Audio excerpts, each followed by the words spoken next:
Hello. Welcome to the office hours, ladies and gentlemen. My name is Paul, Berserker01, Batman Shelley, your humble host and space bartender here at the AstroPub, your space bar at the end of the universe. Sit back, relax, enjoy the show. We got a good one for you. How y'all doing? All right.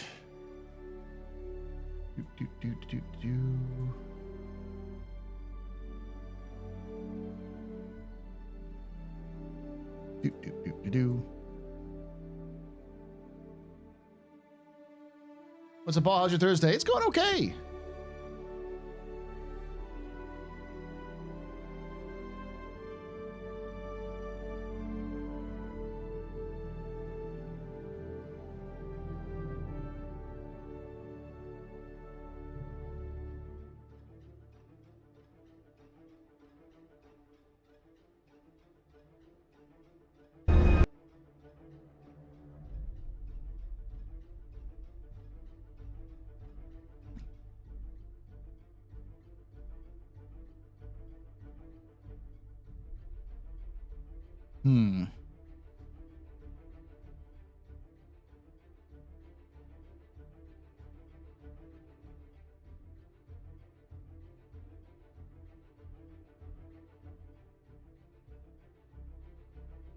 There we go.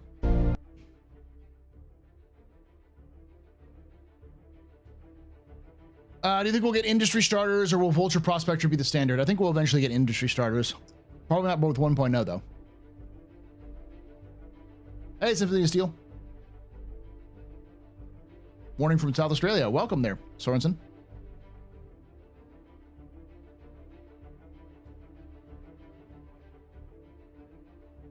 Hello and welcome. You've been placed into a Kleischer rehabilitation facility.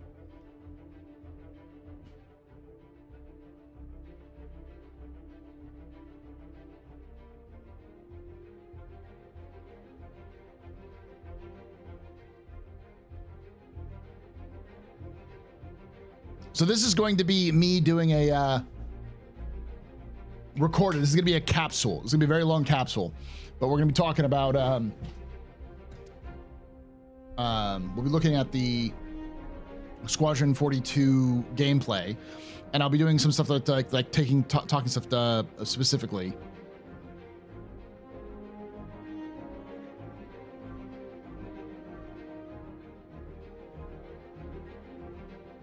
How you doing, Citizen Joel?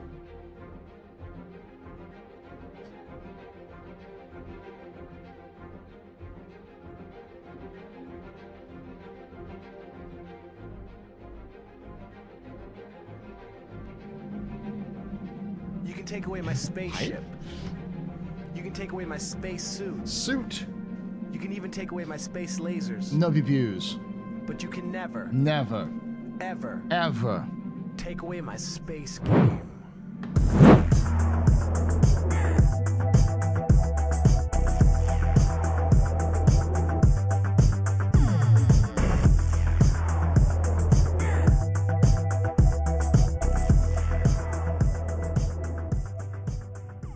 Symphony of Steel just resubscribed for 5 months. Hi. Thanks so much for that 5 months of support there. Symphony of Steel, you're a very important pupper, very impressive pisser, very new pedestrian. You rock. Shots and cheers in chat, y'all. Shots and cheers. Hey, Xenix.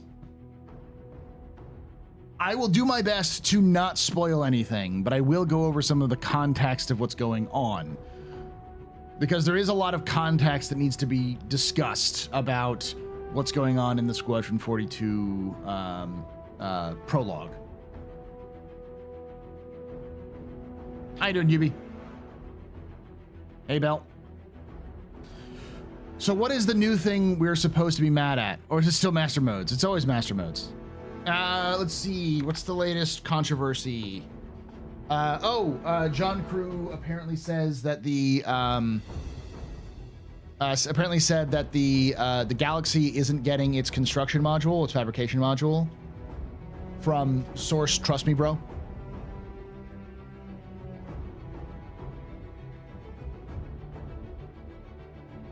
The face swapping guy, yes.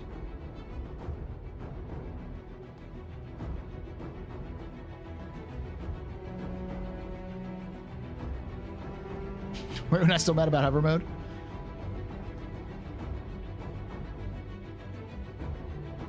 No obligatory anger about the PC crew, NPC crew. Yeah. Latest controversy, point 2 ain't functioning. That's been happening, man. Get on the new train there, Zenix.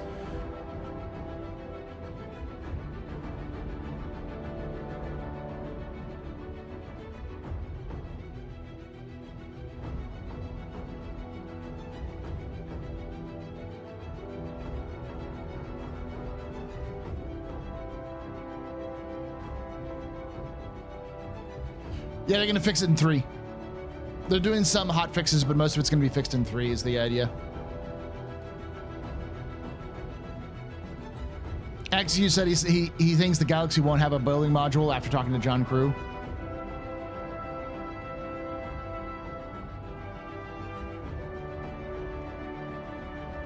I'm mostly just like not fucked about people complaining about people doing the typical like, well, I can't log in, thus this game is awful. And it's like, I get it. You show up once every 3 months or once every 3 years to check on the game, and you pick the worst time. I don't care. Like, I'm sorry, but you can never. But you'll be back in 3 years or 3 months or whatever, and you'll either have the same thing or you won't. That's just how it is. I'm not your therapist. Go see a therapist.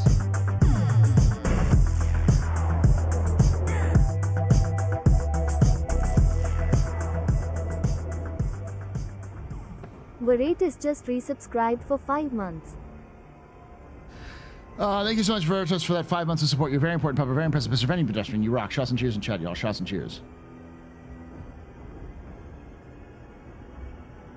Well, now John and crew are going to have to they're gonna have to address the rumor. You can take away my spaceship. You can take away my space suit. You can even take away my space lasers. No pew-pews. But you can never, ever take away my space game.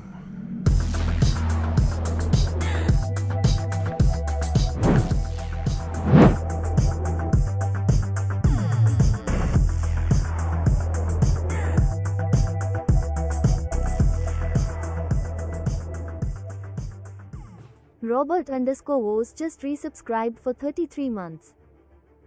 Thank you so much, Robert Vose, for that 33 months. You're very important, Papa. Very impressive, of any pedestrian. This is your father. Reason drinking night. Shots and cheers in chat, y'all. Shots and cheers. Paul, but I was only getting 3 frames per second. It's your fault. Yeah, so, like, to be quite honest, like, all right. One of the shittier parts about being a content creator is that no matter who you are, no matter what your position is on Star Citizen, no matter what's going on, you are somebody's excuse not to go to therapy. Like, the reason why when people come on are like, well, Mike sucks. I'm like, it's okay not to like Mike. Just don't be a shit ass. Don't watch Mike. It's as simple as that. You don't like me, don't watch me. You know, you don't like Tomato, don't watch Tomato. It's as simple as that. Don't be like, I don't like this person, I'm now going to obsessively watch them and send hate messages at them. That's fucking weird. Like, go seek therapy. If this game is mattering that much to you, that you spent that much time on it, please seek a therapist.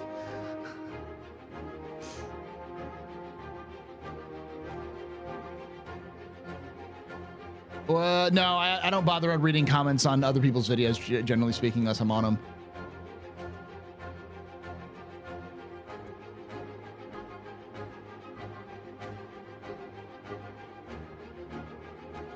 I don't think he's right on a lot of them. I know he says like the one that is clearly the Mirai Guardian. He says that's not the Mirai Guardian. It's the Mirai Guardian. It's just at a weird angle. No, I know, Shane. Thank you, Shane. I should say thank you. That I know I'm awesome. No, it's just like that's the one thing that I've had to learn about and had to deal with because I'm a teacher. All right, so like when students come to me having a bad day, I have to go into teacher mode and I got kind of figure out like what's going on, because it's obviously not me, because I haven't done anything to them personally. So there's obviously something going on at home. I have to kind of, you know, talk with them, figure it out, maybe observe them a little bit, maybe talk to their parents, talk to their teachers, and try to figure out what's going on. So if somebody's coming on to the like a live stream and having a bad time, my immediate reaction is to do that sort of teacher mode, like what's going on. Let's break down the root of the problem here. And I've had to learn to stop doing that, because a lot of people's root of the problem is just they want to be mad. And it's not just Star Citizen. They're mad about a lot of other stuff. You know, you insert a hot button topic and want to be mad about it. Or they have other issues that are unregulated that they haven't dealt with. And it's like, you know what? I just can't deal with it. So you're having a good Star Citizen content creator day? Yes. So was CIG not supposed to talk about subflare terminals in game? Yeah, they were supposed to. They didn't though. When I was jaded with Star Citizen, I just stopped acknowledging it for 3 years. It was the best solution. I mean, that is honestly the best solution. There's plenty of games that I've completely forgot existed that I used to play a fuck ton. Yes, I like being mad. I'm not talking about you, Q-Ben. You know I'm not talking about you.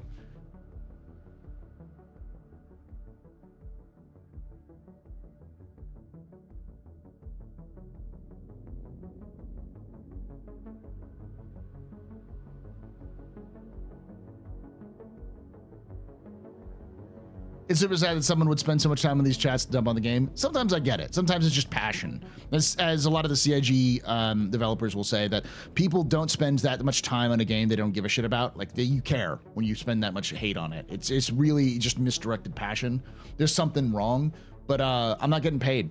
CIG is paying those people to deal, like paying their employees to deal with that. I'm not getting paid to deal with that. This is a hobby for me. Like, yeah, it's nice to get money that I get from it, but it's like I still make more money as a teacher, and that should tell you something. If I'm making more money as a teacher in Texas, in the United States, than a streaming career, you could tell me. You could tell that I'm not making a lot of money.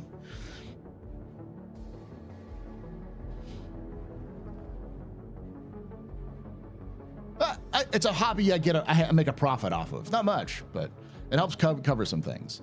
But at the end of the day, I do this for fun. No, I get that, Citizen Joel, and I think there's a lot of people who are salty at CIG because of that. But one of the things I've tried to do, and I just sometimes just don't have the energy to do it, is try to teach people how to direct their energy at CIG in a way that is helpful to CIG and to them. Because it's easy to get mad because it's a video game, and gamers have this problem where and I speak like this with experience. We often remove the human element from any situation. We only see what we encounter, and remove the fact that there were human beings who were building this game. And it's any video game. So, like, for instance, I know a lot of people wanted to dump and have dumped on Star Wars Outlaws. And I didn't have that experience. And part of the ways that I was reducing or preventing myself from just raging at times was like, oh, I see what they're trying to do here. This is a bug they didn't catch, or this is just a shortcut they had to do in order to get the rest of the stuff in. You know, it's kind of like how if you like study film or study, you know, art enough, you start to like deconstruct it enough so you can like see where the artist was in the background. So, like, CIG is in a unique position where, unlike the developers who made Star Wars Outlaws, CIG has a community whom they can get feedback from immediately, and they're allowed to talk to. And that's a privilege that gamers and devs usually don't have. So, knowing how to effectively communicate to developers is a skill that people need to learn.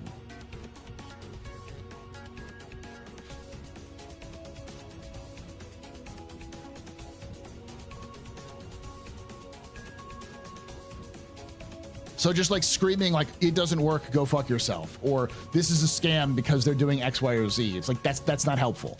It's not going to be helpful. Like my approach to dealing with marketing has always been, when I see marketing making a mistake, the way I try to couch it is in a way that marketing is making a mistake because they're costing the company reputation that they can't, it's difficult for them to build, and they're not generating any, they're not burning the reputation to get any sort of long-term benefit for it. They need to get better at talking, not only talking to the community, but selling the game in a way that is palatable to people who want to play the game. And I personally am concerned that CIG's marketing department isn't quite there yet. They don't have the expertise or the time or the energy to be able to do an activation as big as something like Squadron 42. That is one of my concerns. And it comes down to just how to talk to gamers. You can even take away my space lasers. But you can never, ever take away my space game.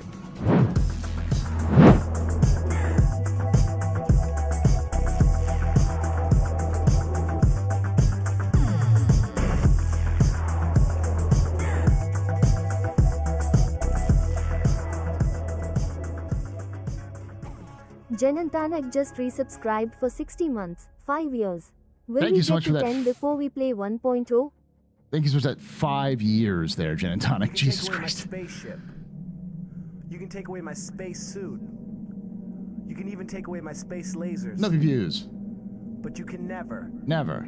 ever Ever. take away my space game.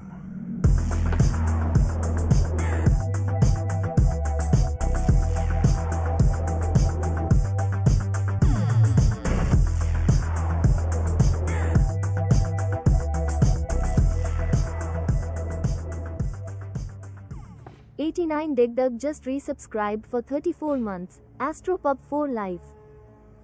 Thank you so much for that 34 months of support. You're a very important pub, very impressive, but any pedestrian. This is your fault. There's one drinking match. Shots and cheers in chat, y'all. Shots and chairs. Ugh. I have a hard time believing Squadron 42 will be released in 2026. It's just like they said it was feature complete last year, and finally that was that's not really the case. Not according to what I've heard from internal sources. Again, take this with a grain of salt, because this is a Trust Me Bro source. This is just from sources who reached out to me. Apparently, they wanted to announce a release date in 2025, but they decided not to at the last minute. They didn't exactly describe to me why they didn't want to announce it, but just that they pulled back at the last minute because they were concerned. My guess is GTA. They're trying to give themselves some runway to not have a date that then GTA announces either a slip or not a slip, and then then they're locked in for like other things. So they're trying to kind of give themselves some runway to either A, work around GTA, and B, see if there's any fixes they need to make down the line. It might be holiday 2026, but we don't know. Because it could easily come down to the point where like CIG wants to release it in 2025, wanted to release it in 2025, but they're like, we may need to fix it. And maybe like in June, July, they have to go back to it and fix the problem, fix some problems, which will extend it another 6 months to a year. Because remember, it's not just, is the game done? It's also building marketing. The game can be finished and polished in a way that is ready to go, but if they didn't start the marketing campaign early enough, they're going to need to delay the release until they can get that marketing campaign up and running, because that's how you make sure people know the game exists.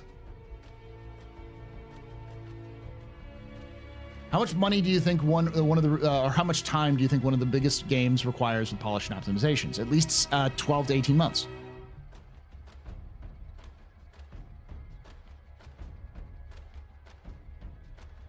Yeah, same with me. I think them releasing on GTA is still a big concern of mine.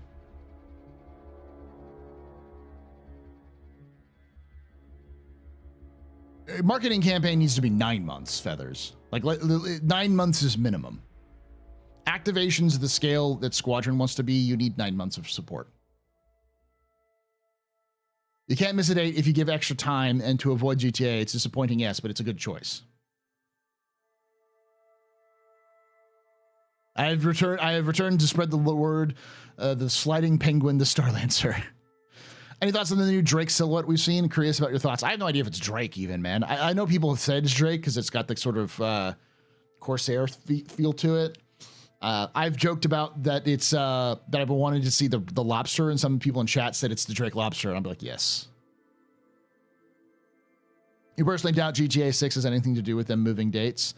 I wouldn't be surprised if it was, because they don't know exactly when GTA 6 is releasing. And I think Chris was originally planning on releasing Squadron 42 in October of next year. And that sounds like when you would release GTA 6, unless it gets delayed.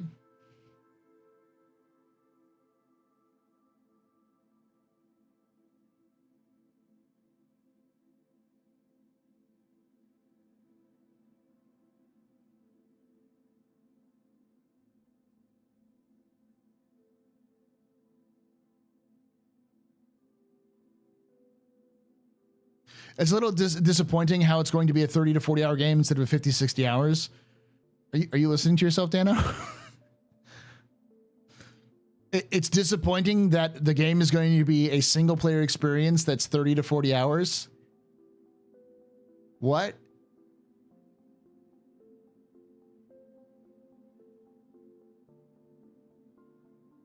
Like, that's a lot of hours for a single player experience.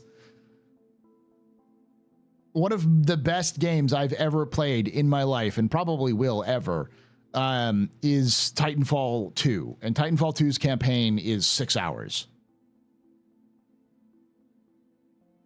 Length isn't always a signifier of a great campaign or a great story. Length can also mean just padding. It's not a sandbox. It's Mass Effect without the even, like, yeah. It was never mentioned to be a 50 to 60 hour game, Dano. Everything that was said that said beyond 40 hours was a leak, and it was a leak from Trust Me Bro sources. You got your hopes up from a unreliable source. That's what it was.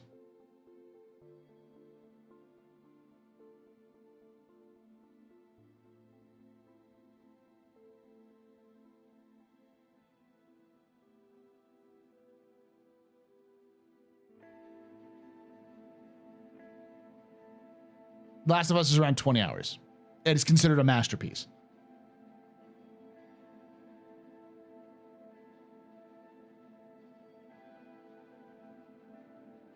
I want to say the original Mass Effect you could complete in like 10 hours.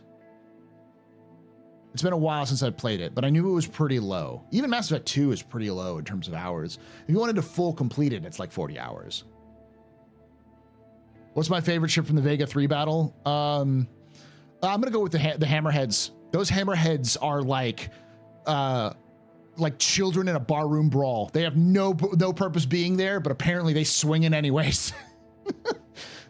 Those are some brave little fuckers.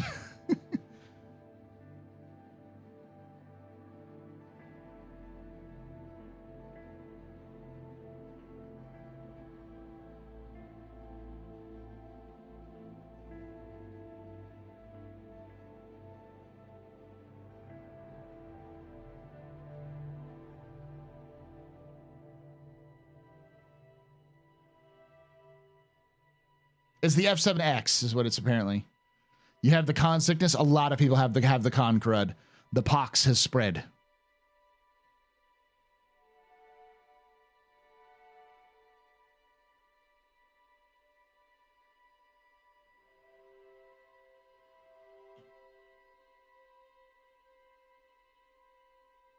I don't know what it's talking about. It's only putting 10 hours in Mass Effect 1. What I mean is that if you just played the main campaign, it wouldn't take you that long.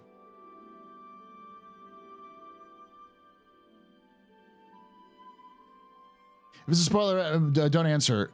In what system does Squadron 42 develop? It's not in Vega. We actually already know where most of it takes place. At least part 1.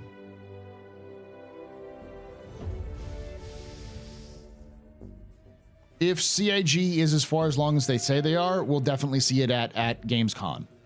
Maybe the Tokyo Game Show. I wouldn't be surprised if Tokyo Game Show, because that's like there's apparently a huge audience in Asia for Star Citizen, so I can imagine Squadron 42 hitting the right market there. That 13-minute cutscene just screams like we watch a lot of anime. Cal Mason is the most anime protagonist in a Western sci-fi that I've ever seen. I'm gonna use the decaying corpse of a ship that I just blew up to blow up this other ship in the most bullshit way possible.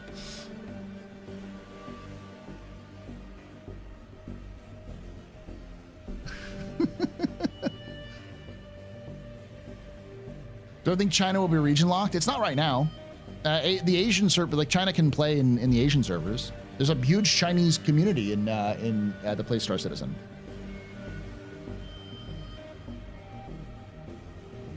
Paul, do you remember the shipjacker vids from a couple years ago? The pieced ones, sort of.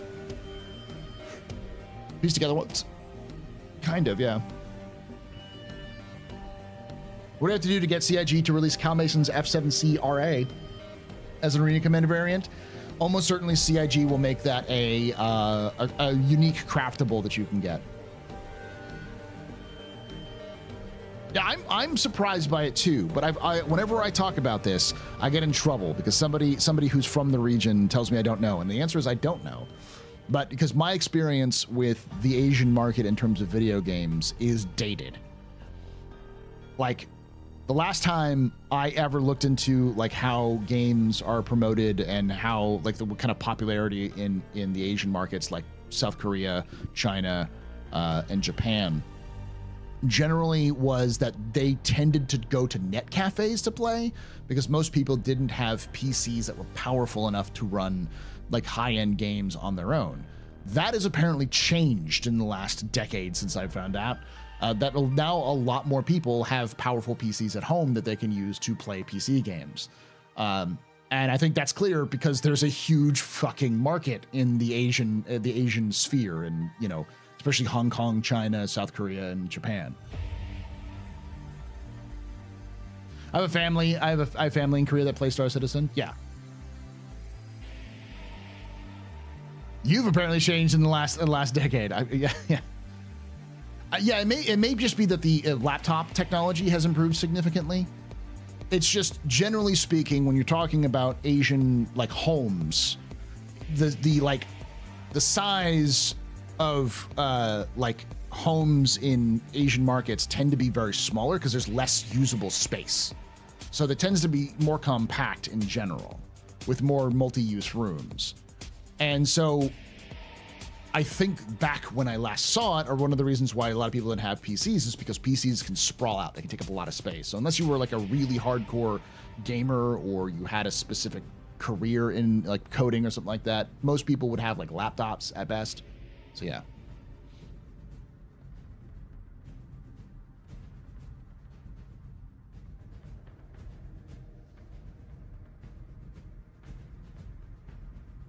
But it's surprised me how big that community is. It is huge. And I know that because I get people from that community reaching out to me to ask if they can take my lore videos and translate them into Korean and Chinese, well, into Mandarin. I've had multiple people reach out to me and I'm like, yeah, sure, go for it. As long as you give me credit for it, it's fine. What the fuck did I just click on? Yes, the Dawn 4. We're gonna be looking at the Squadron 42 stuff, but we're talking about like Squadron 42 in general. And I think like Tokyo Game Show, I could see CIG going to Tokyo Game Show to promote Squadron. That's a market that they could tap, especially with the cast that they have. Oh yeah. We bonded a lot when I visited a couple of months ago about Star Citizen. He had his own group he played with and everything. Yeah, I mean, CIG has what is it called? When they hire people to translate the like local stuff into local languages. It's like region something. But yeah. Localization. Thank you.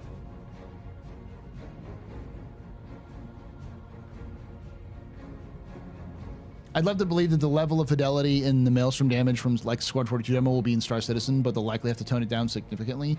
Not if they can compartmentalize it with things like server meshing and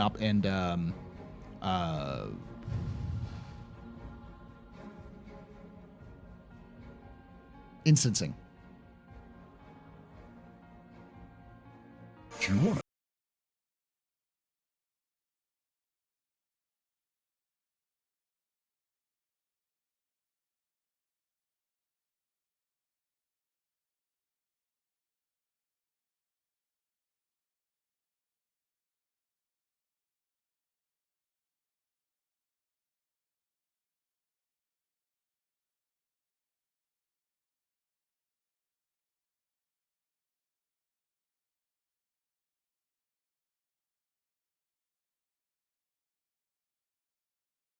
Raid, welcome everyone from Cobra Stream. My name is Paul Berserker01 Batman Chelly, your humble host and spacebar here. At the AstroPub, your spacebar at the end of the universe. Sit back, relax, enjoy the show. We got a good one for you. I was going to say the other audience not to discount is Eastern Europe. Darj, as our closest to Eastern Europe person, can probably attest. Eastern Europeans can often become very focused on like media properties. If my experience with Warhammer 40k is at all accurate, they love them dark, dank universes. So, there's dozens of us.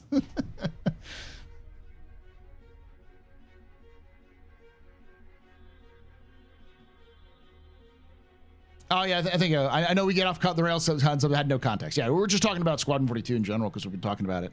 How you doing, Cobra? How did you enjoy CitizenCon?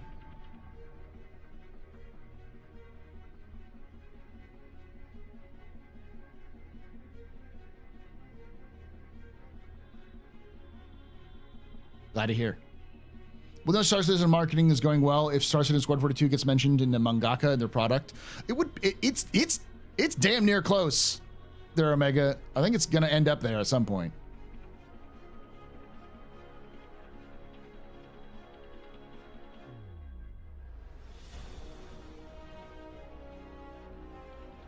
There's a massive Russian community for Star Citizen, because I've also had multiple Russian content creators reach out and do translations of my complete history of Star Citizen lore in Russian.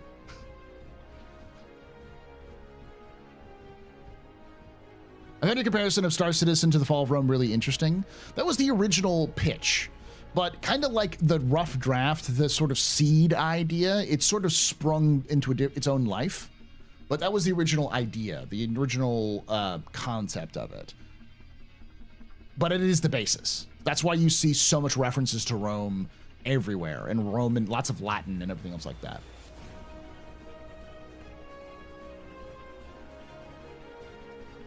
I'm interested in what they call what the term is for authors of manhwa.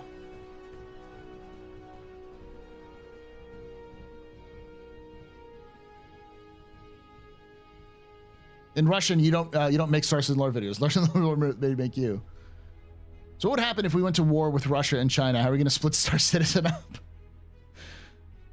You know those stories of soldiers fighting in like World War II that happen to be like the Germans and the Americans both happen to be Boy Scouts, and so they kind of like bonded over each other for a moment and then like left. You know, that's what's going to happen. We're going to talk about our Legatus packages and various Star Citizen shit, and then we'll just leave.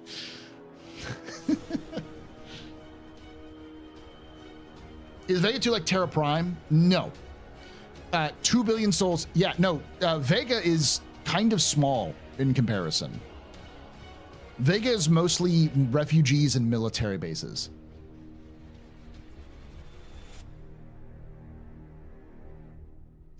But Paul, given how slow Star Citizen is in coming out, how can you say they're rushing it? God damn it, Iris.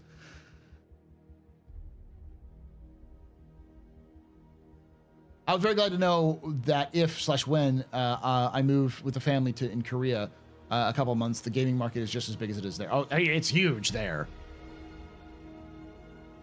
Like, there's no doubt about that.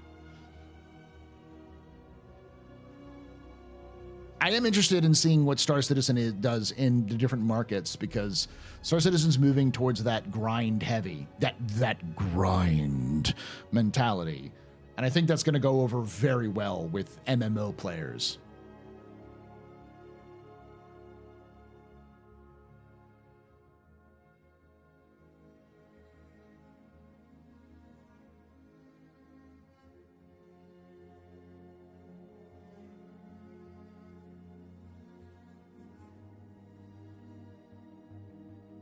Manhwa.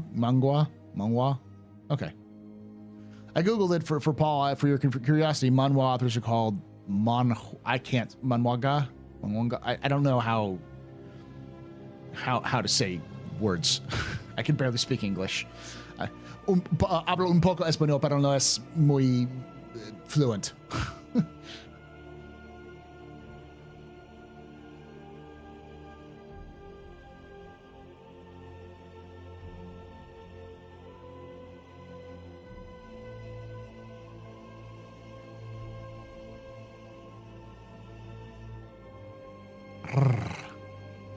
Sí.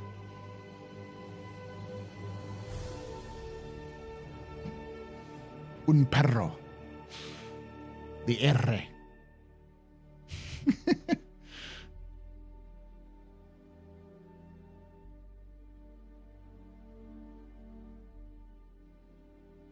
Oh, I could have told you that, yeah. Because it's the similar names in China. Like it's manga in Japan, but it's manhwa in Korea, and it's something. It's something similar. It's like a same sort of similar root in China for the similar stuff. So, of course, I've watched novellas. Who has? I was so here's the shit part. I was raised to speak Spanish. I spoke Spanish from when I was like 3. Like it was my second language. I spoke it relatively well. I couldn't tell you the grammar to save my ass, but I could generally speak it in a way that people would understand me. But I haven't used it that regularly since I was like 15. I went off to college and I was the only person who spoke Spanish at that college. Yet if you don't use it, you lose it.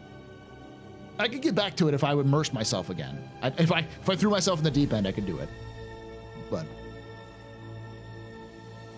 only unwealthy countries like the Philippines use internet cafes. Japan was the second wealthiest nation in the world after decades. For now, it's the third after China. Yeah, but I had heard that the more popular, similar to the United States at the time, but the more popular like way that people gamed was on consoles. So like more people owned consoles than they owned PCs. And so most people didn't bother dealing with the gaming PCs because they would rather go to, if they're going to game on a PC, go to an internet cafe just because it was like usually like, you know, that sort of thing. It wasn't having to do with like wealthy. It was more just had to do with just interest. People would just spend money on consoles rather than spending money on PCs, which seems to have shifted.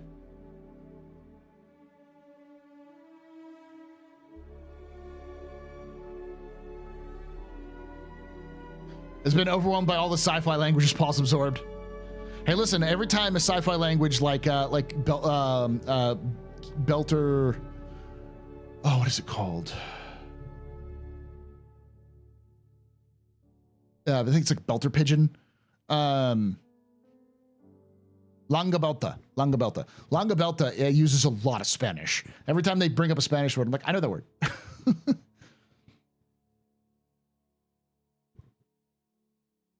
Yeah, see, that was my experience, Trouble Magnet, was that just the market was mostly generated towards consoles than PCs. And apparently that's shifted. Yeah, and that was the other thing, is I assumed that it was because PCs take up a lot more space. And if you're not American, where everything is XXX throwdown, yes, our houses are made out of paper, but they're also the size of mansions in a lot of other countries. You don't have the luxury of spreading out of I'm sorry.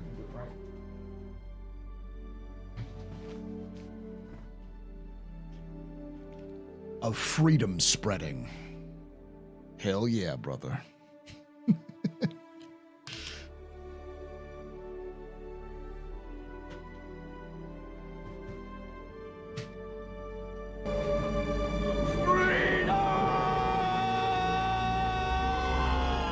Is this Cassac on Power Hour? You know it. Belter can't. Yeah, I was thinking going to call it Belter can't, but then I said remember the can't. It's the official language of Belter is called Langabelta. So.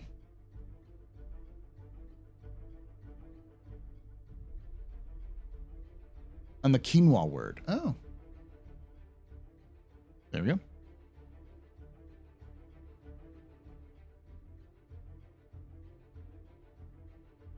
Yeah, Delta Creole is another thing I heard about it.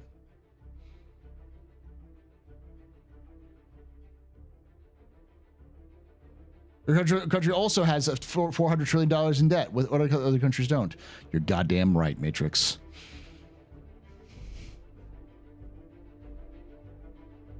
Fiscally irresponsible with gigantic guns.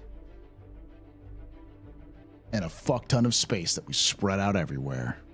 Mission complete. Oh, burrito I eat. There you go. I love democracy.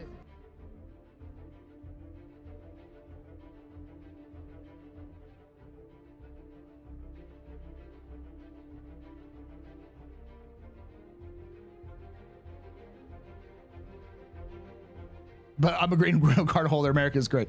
Yeah, you know I'm joking too, Matrix.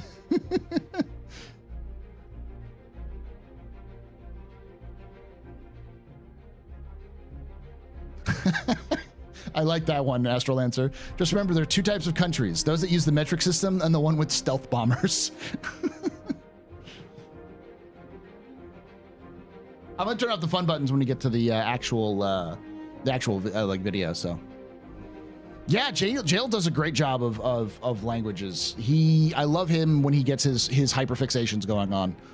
Go watch Jail. Go subscribe to Jail. They do really good work. They're really good at video editing. I've seen them. They want to do a bunch of stuff with like Blender and stuff like that, which I got to learn how to do because I got to do some of the crazy shit too. But you know, it's great.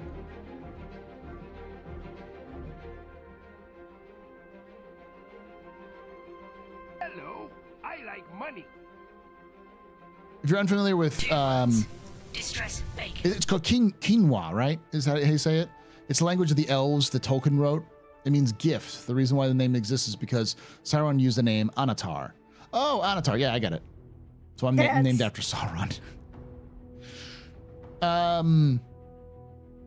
What I was gonna say, the person who knows that language. Funny enough, for those of you who don't know, old man Al Hurston is a linguist. He speaks Indonesian fluently. He teaches Indonesian. And he teaches religion, I believe. So and he actually knows that language you're speaking of, the Elvish language. He knows it fluently as well. Man is brilliant.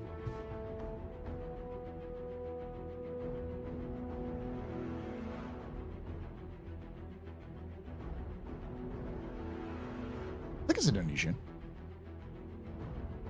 I'm probably saying the wrong. It's probably a more specific name for it, but Quenya. Okay.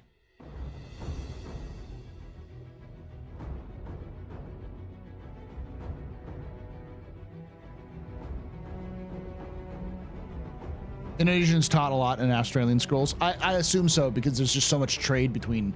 Well, it's because Indonesia.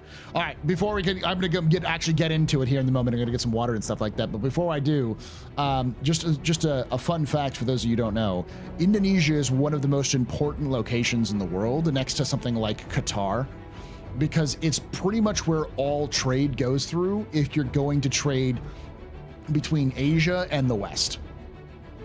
And it has always been that way for a very long time. And so as a result, it has been a very powerful region of the Pacific, and it is a melting pot. And some of their local legends are fantastic. If I remember correctly, there is a local legend in one of the cultures in Indonesia that that said that they were actually founded by a mixture of Roman and Chinese. Like the Han Chinese and the late Romans sent an expedition to Indonesia to found Indonesia. So they claim heritage of both Rome and Imperial China. Just like, I love it. I love it. Straits of Malacca. Yeah. Sindarin? Yes. I think he knows Sindarin. That's what Algrid knows, is Sindarin.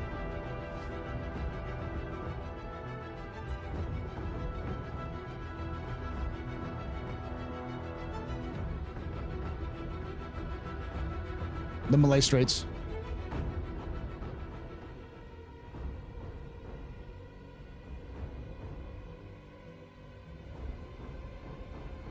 I wouldn't be surprised if Indonesia, because I mean, it's definitely a melting pot because it's a trade area. So probably people from all over the Pacific end up there in some way, shape, or form.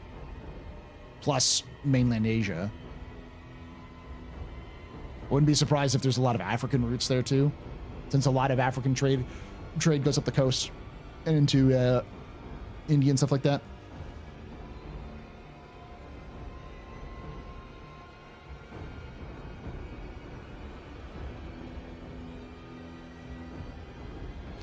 Yeah. All right. Part of the reason why I bring that up as well is because I love it when fictional universes take stuff like that and kind of incorporate it into the universe.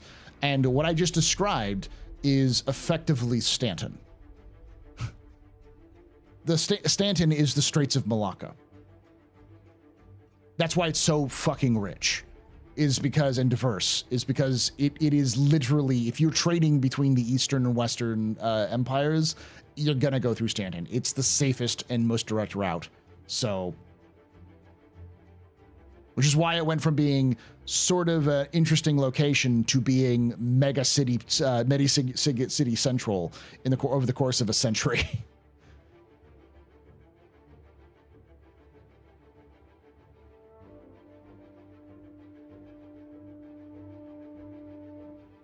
Omega, I doubt that this myth was actually true, because it was like the son of the Roman Empire, Roman emperor. I think it was like Augustus's son. Like I think like the names of the prince. No, it was supposed to be like Nero's son or something like that, and like the daughter of an imperial like Chinese emperor. I can't remember which one, but like we're supposed to be married together. It's nuts. You experienced 3,000 code errors, crashes today, but buy more ships, assholes. RJ, please tell me more about why you don't want to spend money on a therapist. If you continue to use this chat like your therapy session, I will start to charge you like a therapist would.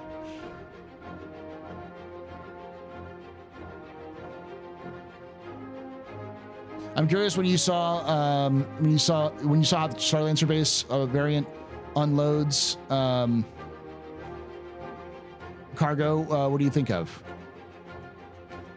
It looks a lot like the Taurus, because like it kind of pops down and opens up. Live is bad, yes. We all know that live is awful right now. But you don't have to go on into a live stream to know that it's bad. Oh, it could be a mech dropship. That's a good point. Is there a trade route for the galaxy equal to the Silk Road? Yes. It's called the Bremen Beltway. It was used to do a smuggling route. That was pretty good.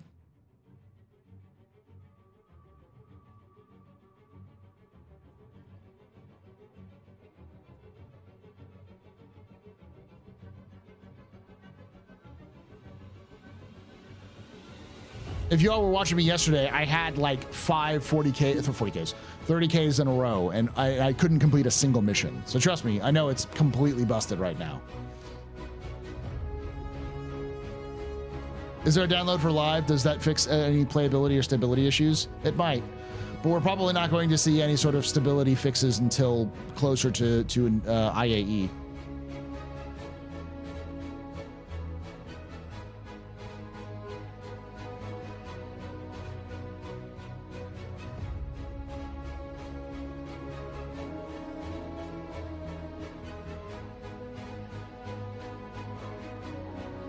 Would the Caterpillar now be a dark Star Lancer instead of a dark Freelancer? I would probably say that, yeah.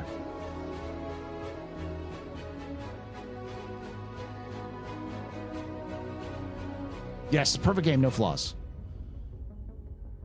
I am super American, yes.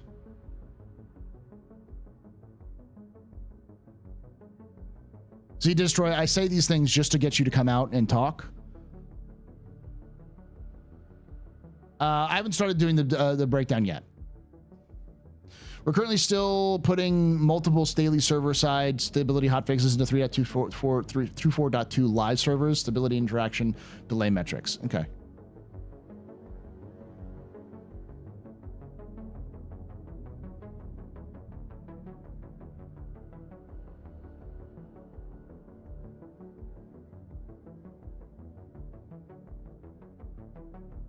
.4.2 was rushed because of CitizenCon, and 3.24.3 probably be slightly less rushed because they'll have more time, but it's definitely coming out. It's the patch is solely built for IAE. That's what it's there for. It's there to fix any problems and to get IAE ready to go. And then we're going to see 4.0 come out at the ass crack at the end of the year because CIG said they're going to release it at 4.0 at the end, and they're going to, no matter how good or bad it is.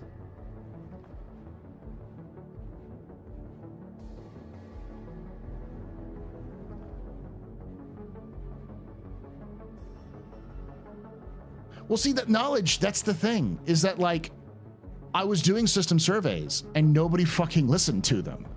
Like, they don't do nearly the numbers that all of my other stuff does. Like, the Castra was the very first one, and it doesn't even have more than, I think, 10K views. Let me double check it.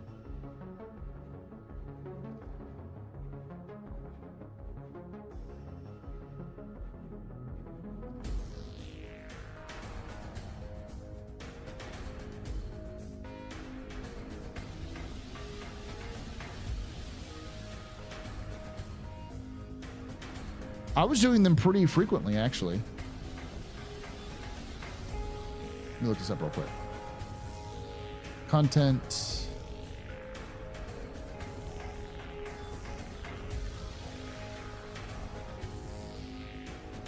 So I did 4 of them.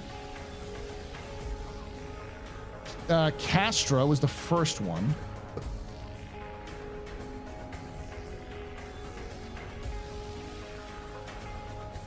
And it did 9,000 views. Magnus was the next one, which was 10,000. Then System Survey Hadrian was 10,000. Then System Survey Banshee was 8,000. And then Nexus was 6,000. The first one was published in July of 2022, September of 2022, then September of 2022, then September of 2022, and then November of 2022. And I was seeing a return, like a decrease on publish. Like that system survey, that's 6,400, is the worst publish I have had in a while. So while you say I'm sleeping on them, the answer is nobody's fucking watching them. No one has been watching them. And even now, with the increase of Castra, because I actually did pop up again more because now people are looking at Castra, I saw a total of, let's see, about 800 views in the last couple of days. It's barely ticked up.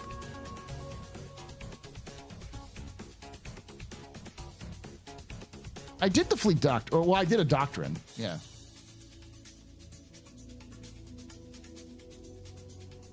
I know y'all watch it. That's fine. I'm not saying, you know, this is a failure of the audience or anything like that. What I'm saying is, like, there just isn't an audience for it. Yeah, it's just there's no audience currently for those things. I'd love to do more system surveys. They're fun to do, but I need to make them longer and I need more content. So,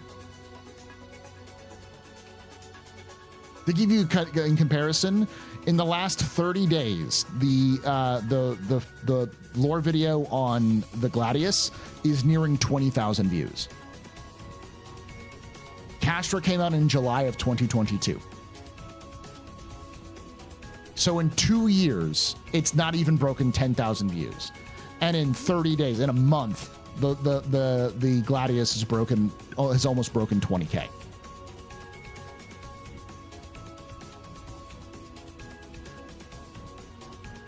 People like ships.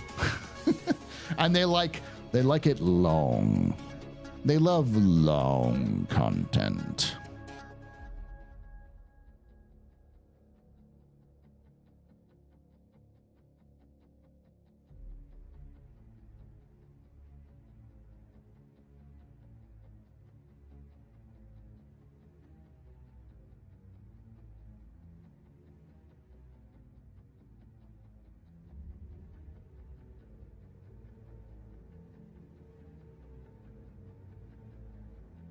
Nah, I found that the shorts really don't do that well.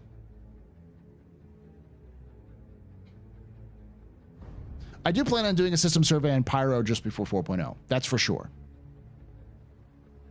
And I plan on doing a system survey on Stanton as well.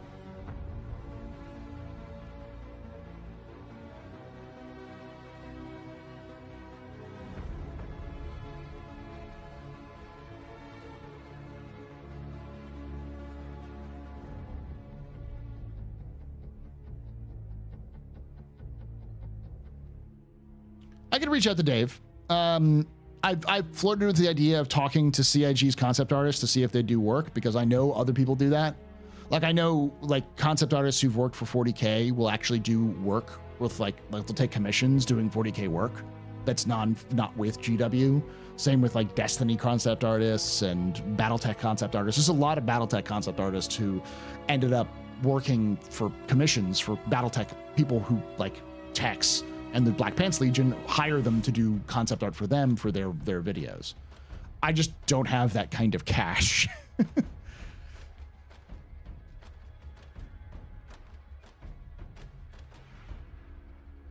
The next ship lore dive is going to be Drake.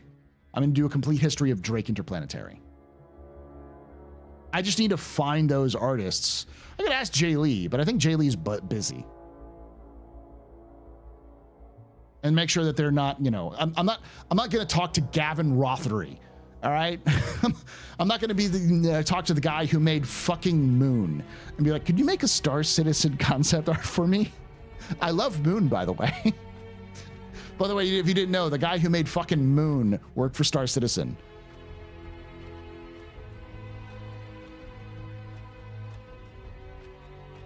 You could talk to Gavin? I don't know, man. That man is Moon, the movie Moon. The one about the robot, about a guy working on the moon. It was pretty big. If you remember, like it had, unfortunately, I think it had Kevin Spacey as the robot, but like that movie was great. Sam Rockwell in it. Yeah. Sam Rockwell is the main character. Yeah, the Gavin Rothery did the cinematography for it.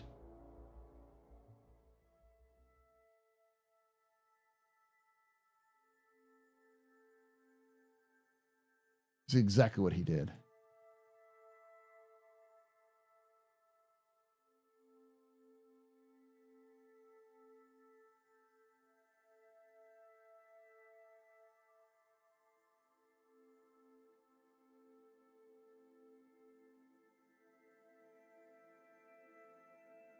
He also did Archive.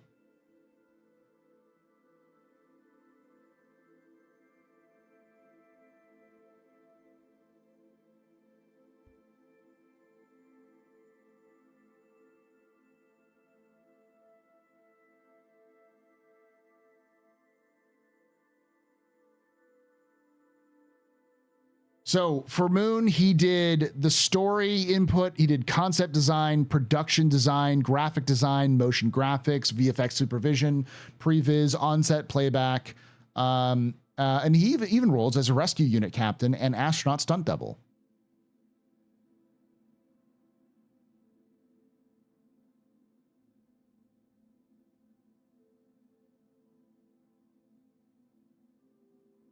He's got pictures of him on set on his website.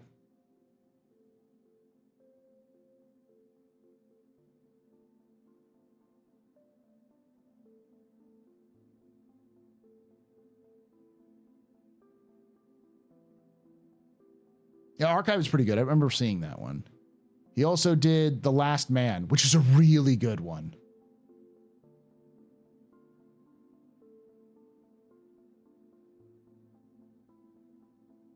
You get a lot of, if you see a lot of his film work, you can see where he gets a lot of his ideas from.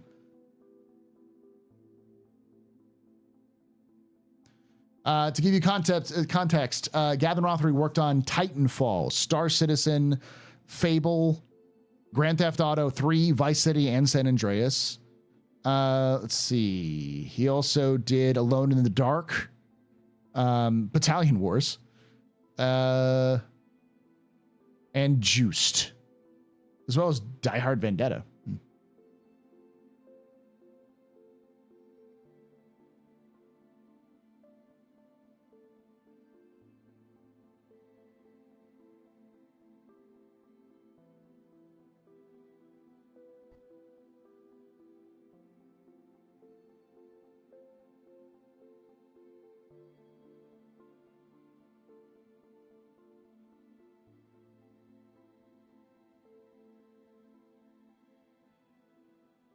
I've already released a Perseus video, Knowledge. I need to do another one, though. I need to do an improved one.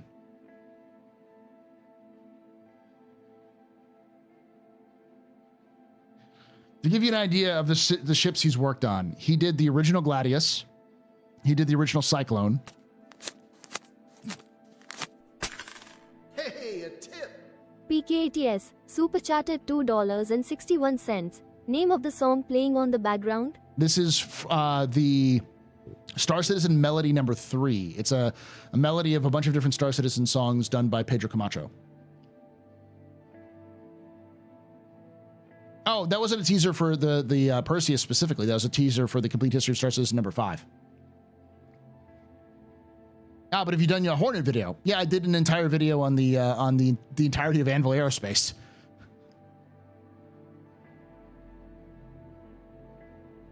Yes, this is also the guy who did the Perseus, who did the Argo Raft, the Misk Odyssey, the Drake Cutter, the Talon, the Argo Mole, the Ares, the Kraken, the Prospector, the Valkyrie, the Prowler, the Terrapin, the Saber, the Galaxy, the Fury, and the Eclipse.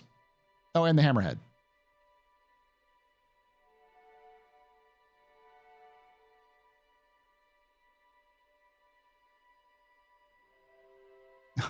Watch the complete history of Anvil Aerospace. It was one of one of the ones I had the most fun working on because it was one that CIG literally fucked up. My video, I think, single-handedly led to a retcon in CIG because they screwed up a date. They screwed up multiple dates. The Valkyrie's lore is a mess.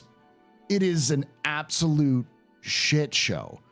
The Valkyrie's lore is contradictory. Like, CIG needs to go back and from the ground up rework the lore of the Valkyrie because it's just so bad. Its placement, its timing, everything needs to get reworked. So he barely impacted the project, yeah.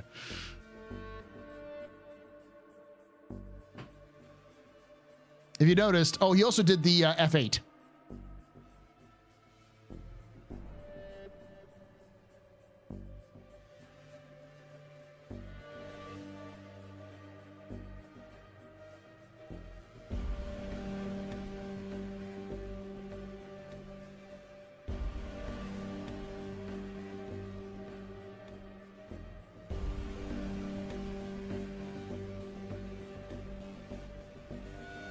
I don't think I could afford Gavin. That's the problem.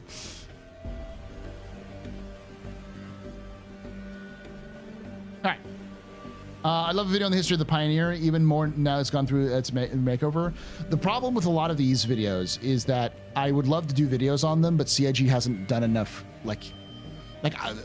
It's great when CIG does who designed it, what the teams went through, some of the tribulations they went through, all that kind of stuff. But unfortunately, CIG just hasn't done that for a lot of the ships.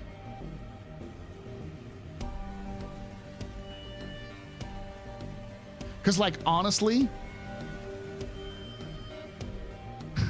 I can't respond properly now. I arrived late, so I watched you from the beginning with the faster speeds. Your comment was too early or too late, not sure which.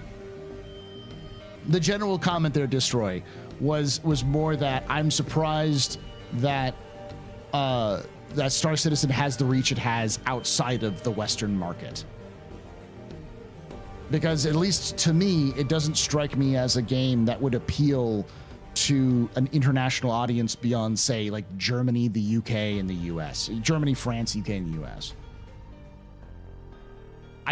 I'm always surprised at the international appeal of Star Citizen, and it blows my mind.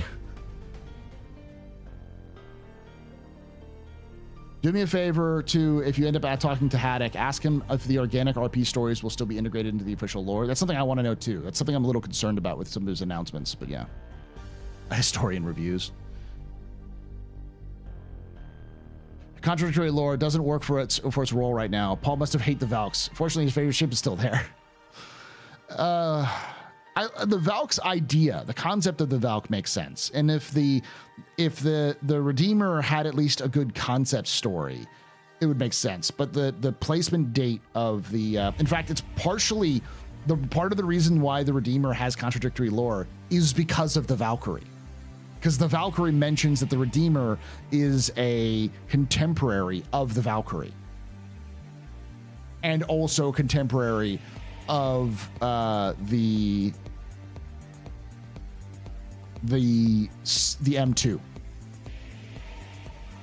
No, actually, it doesn't mention the M2. That's why it's kind of weird. It's so like right alongside the M2.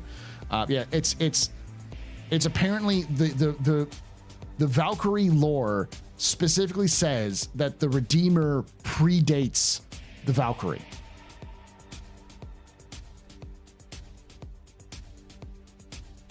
And that the Valkyrie was designed to complement the Redeemer. But then they also say it's a new thing that was built in the 2940s. So I think 2946 is when its release date is. But the Valkyrie was released in 2802. And it was using funds from the Hornet, which wasn't released until 3 years later. So it was using money from a ship they hadn't invented to build it before it existed. And it was designed to work on a ship that wouldn't exist for 150 years.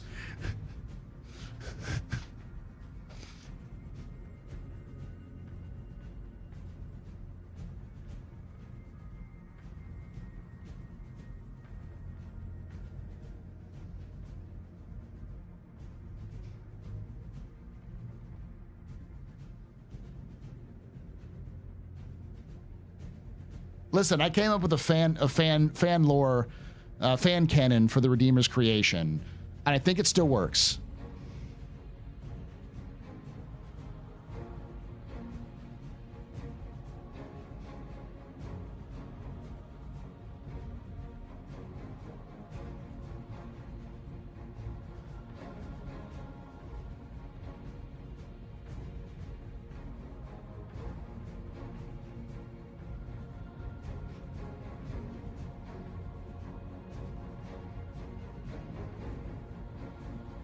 I think it suffered from the fact that it wasn't double checked when it was released, and a lot of the Anvil lore was sort of finalized after it.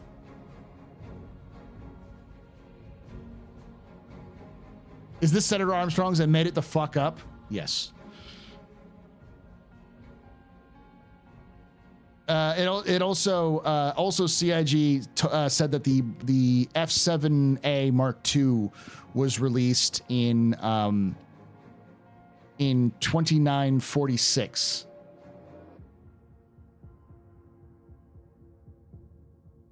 But somehow regular squadrons were using the F7A Mark II in 2945 during the Battle of Vega.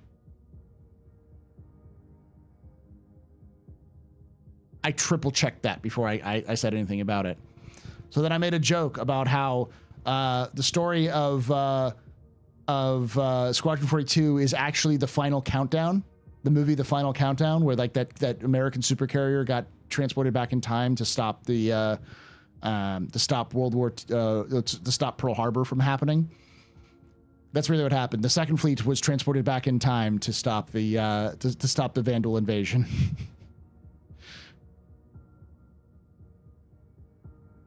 No, they retconned it, so it was released in 2945 instead of 46.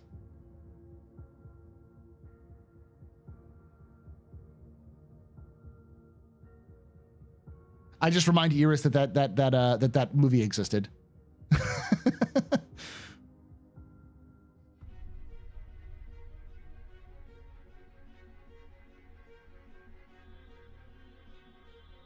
My headcanon was that the F7, the Hornet was invented by Doc Brown.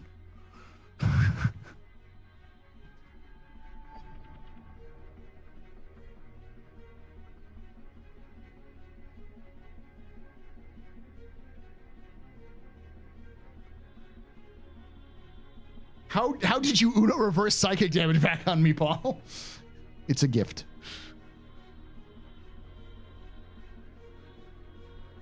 All right, I gotta get something to drink because we've been streaming for an hour and I haven't gotten the reaction. This is gonna be a wild chat. This reaction, it's an hour and 6 minutes, 16 minutes. I'm gonna be pausing a lot, so this is gonna end up being well over an hour and a half as a capsule. So that means it's going to be, I'm gonna be coming in at like 4 hours at the end of it. I need to have my brain working when that happens. All right, be right back. Getting water.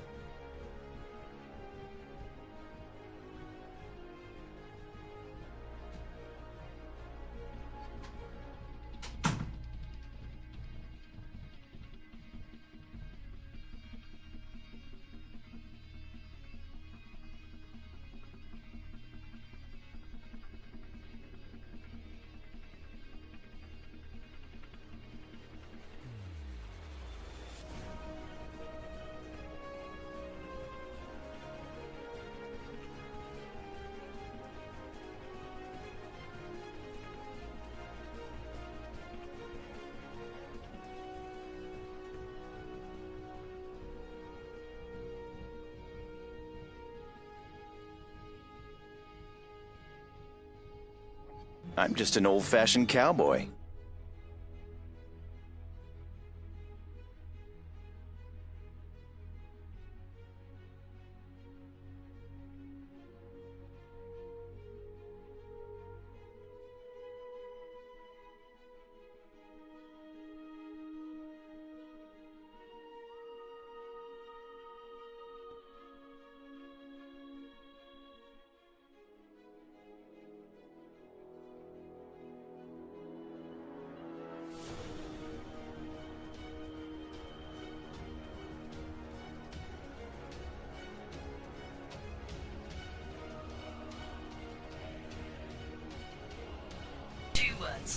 Distress bacon.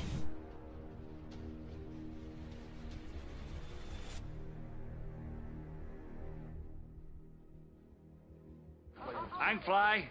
I'm pilot.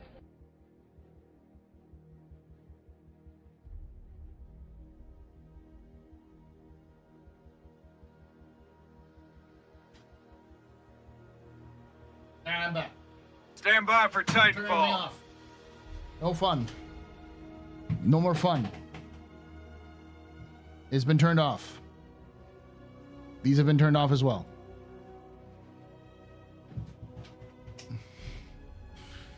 All right. What are we reacting to? We're going to look at the Squadron 42 CitizenCon live gameplay demo. I'm going to go through it piece by piece, and I'm going to talk about the various lore bits. So I'm going to be breaking it down like Board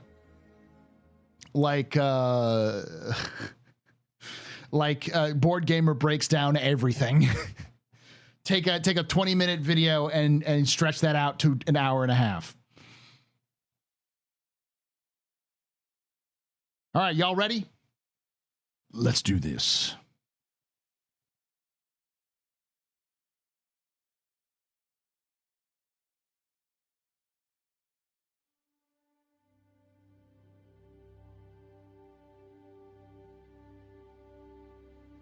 Hello and welcome to another Office Hours capsule.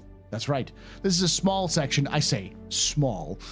You already know because you see the timeline of my my live stream on Twitch and YouTube on Thursdays, starting at 8 p.m. Eastern, 5 p.m. Pacific. Love you to come join this chat here as we talk about Star Citizen lore, news, and more.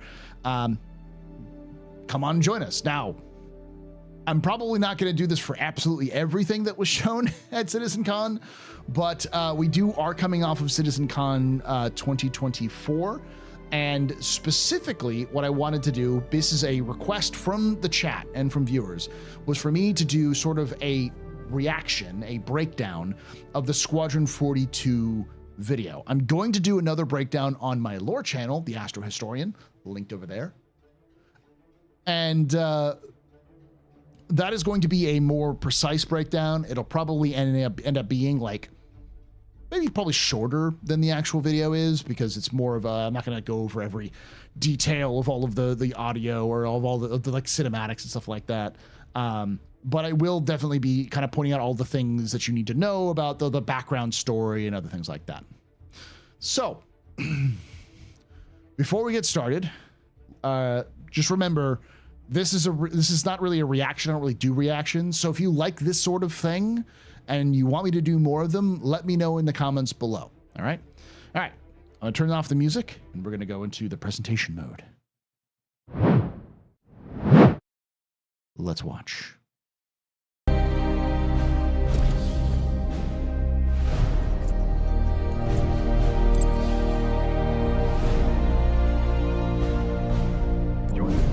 Okay, a couple things we can point out right away. This is combat pilot training. Current rank, service member, starman. So you're a starman, which is the lowest rank in the UEE Navy. And we see here, formed in 2380 under the old United Nations of Earth, the UEE Navy has since become the largest branch of the military, conducting operations throughout the Empire and beyond, from securing the borders from potential Vandal incursions to patrolling the Empire in a law enforcement capacity. UEE Navy pilots serve as the public face of the UEE military. And this specifically, this video is of Ryan Ehrenreich. I'm going to say his name right.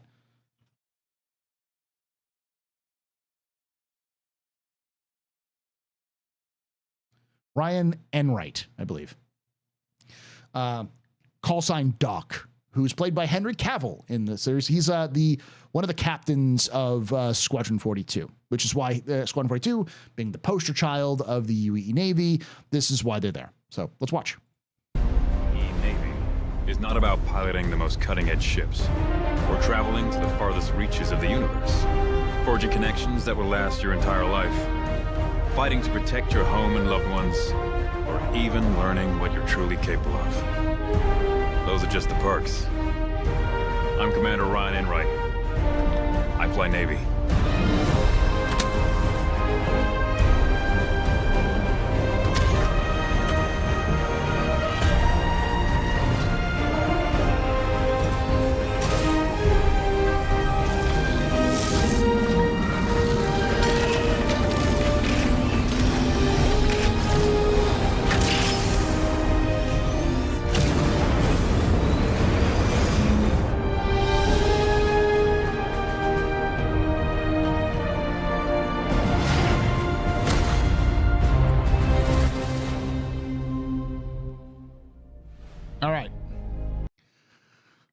Academy recruits will be trained in a variety of piloting disciplines and specializations: single-seat combat engagements, combat search and rescue, troop transport, and logistical survey, supply, and convoy training. These are the different, likely they're going to be the different training sections you go through once you get through the initial prologue. So these are going to be like the actual, like, proper tutorial sections of what you're going to do, but they've actually described them in lore. So these have all been written down in lore as part of the training process of the UEE Navy, usually around Flight Academy, including things like getting out of your seat and going EVA to resolve conflicts. So.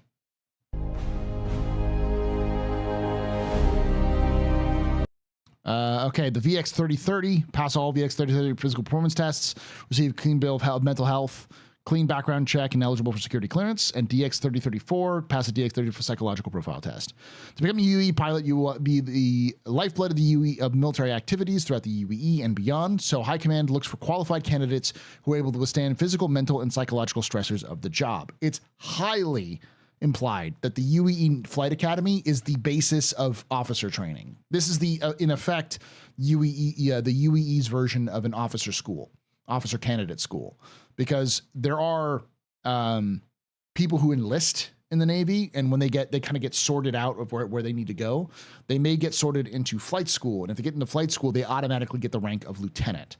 So they don't really have a traditional academy program that you see in like Earth's militaries today, where you have, like, you know, people who go off to a school, go to college, learn some things, get commission and move out that way. It's more of a meritocracy in terms of officer status. So, because almost all of the officers that we see in the Navy were pilots. So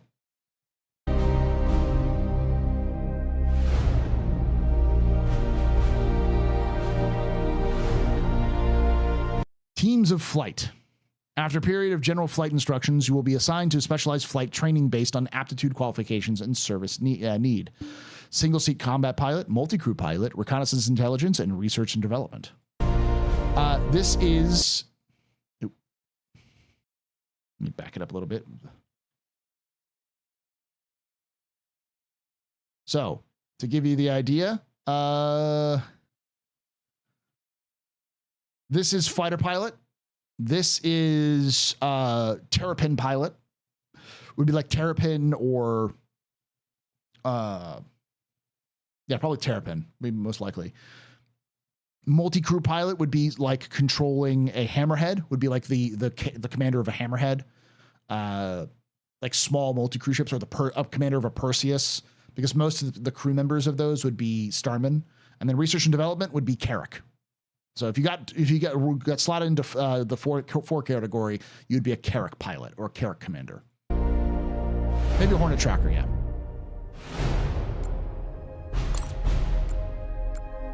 So this is neat because as you can go in there, your current level of flight and combat proficiency, rookie, wingman, ace, and the goddess. This is your difficulty level, which is neat. Personal details, you can choose your home world. I love it. Angeli, Vaughn, Earth, Smars, Terra, Jen. Yeah. Sorry, I hate Hurston. But these are all the different little things. Like located in the Sol system, Earth, Sol 3, is humanity's original homeworld, the center of the United Empire of Earth's government, and the focal point of Earth's commerce and culture. Centuries of habitation have stripped the planet of natural resources, resulting in a heavy dependence on imports from the billions that live there. That's something I'll bring up when I do my Earth versus Terra kind of main story video stuff. So.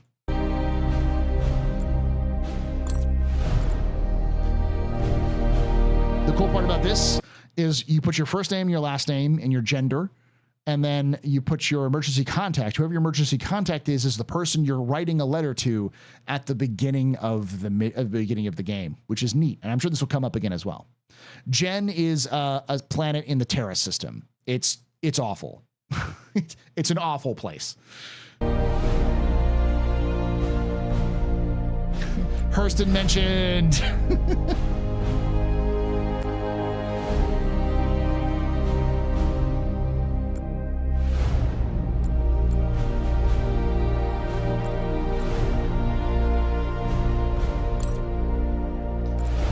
So, the way this works is you're going to choose a starting look. So you take a picture, and these are your starting look with your starting audio. That's the audio is going to be the same, just kind of a male or female audio. And this will not be your default character because you will go into character creation after this point. This is just the start of that.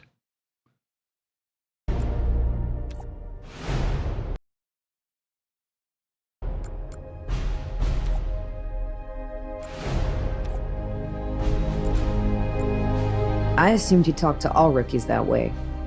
I assumed he talked to all the rookies that way.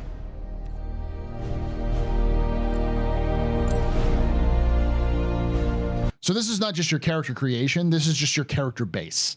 And then once you go into actual character creation later, like later in the game, you get to change a little bit of things. But that's a bit of a spoiler if I go into the reason why. Okay, I hereby swear that all information disclosed in this application is accurate. I acknowledge that the failure to provide accurate information will result in immediate invalidation of this application and may result in punitive measures. Application submitted.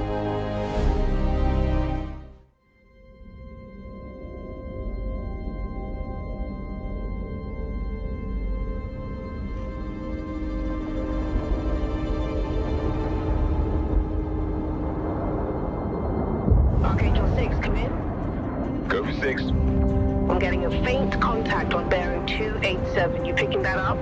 Yeah, got it. Scanning now.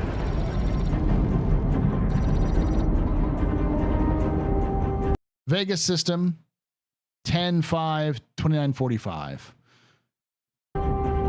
So this is October 5th. We're clear. Commercial vessel out of Vega 3. Reminded them that civilian traffic is restricted under lockdown. Copy that. Archangel. Archangel. This is Crew Gary. Come back, Gary. Redirect to Sector 7 Bravo Echo for immediate tasking. Copy that. On our way. So before we continue on, this is the F7A Mark II, created in the aftermath of the F7A Mark I program. The F7A Mark II was created after the F8A Lightning. This is the F7A Hornet.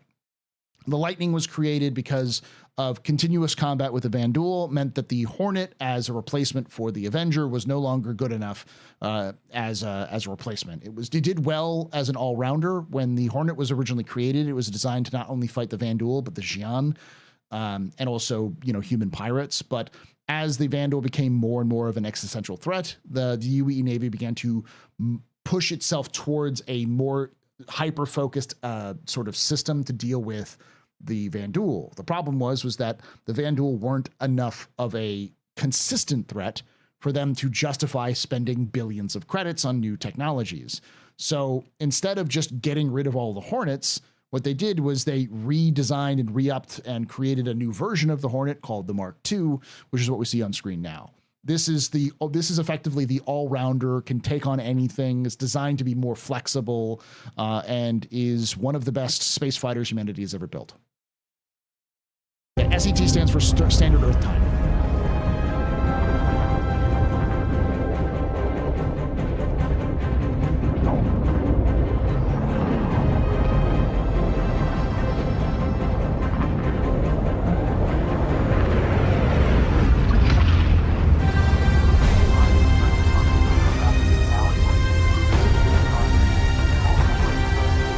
Scimitar, reposition for heading 038. Copy that. Adjusting heading now. I hate to ruin your bagpipes there, but this is the second fleet. You see that the positions of these hammerheads are intentional. They're designed to screen ahead of the fleet to clear out torpedoes and fighters. So that's why you see so many of them. You also notice that that this is the second fleet. This is a battle group. There is only one Bengal carrier, and the rest of them looked like to be cruisers and escort carriers, as well as destroyers and frigates. The second fleet is pretty famous because it is the home fleet of Squadron 42. And they are mostly, they're probably a Vega region fleet, if not a Vandal region fleet. The way the UE Navy is broken down is you have constellations, and then you have specific system sectors, and then each sector has its own battle group inside of those system sector fleets. So I'm going to rewind it so you can hear all of this stuff, but this is probably a battle group inside the second fleet. If not it might be the entire assembled second fleet, which would be insane because that's pretty small in comparison to the fleet. But yeah, I'll let you listen to the bagpipes again.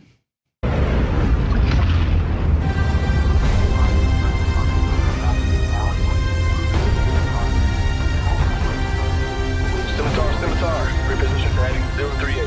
Copy that. Adjusting heading now. Reaper Squadron. Thanks for joining us. What's your sit rep? In position, holding now. Understood. Stand by for further orders. All flanks. Bishop wants to lose formation on our battle, so we don't clump up. Copy that.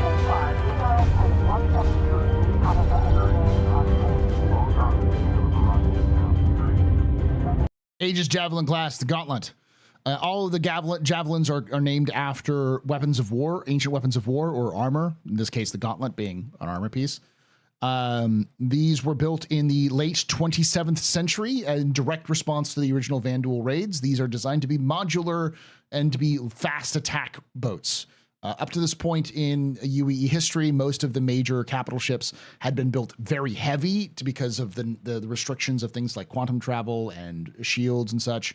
And once they encountered the Vanduul, they needed something that was a little bit lighter and something that was more flexible. So this was built as to be a kind of one-size-fits-all solution to a problem that was the Vanduul. It's one of the few ships that have survived the end of the Meser era and the modern era because it's so flexible.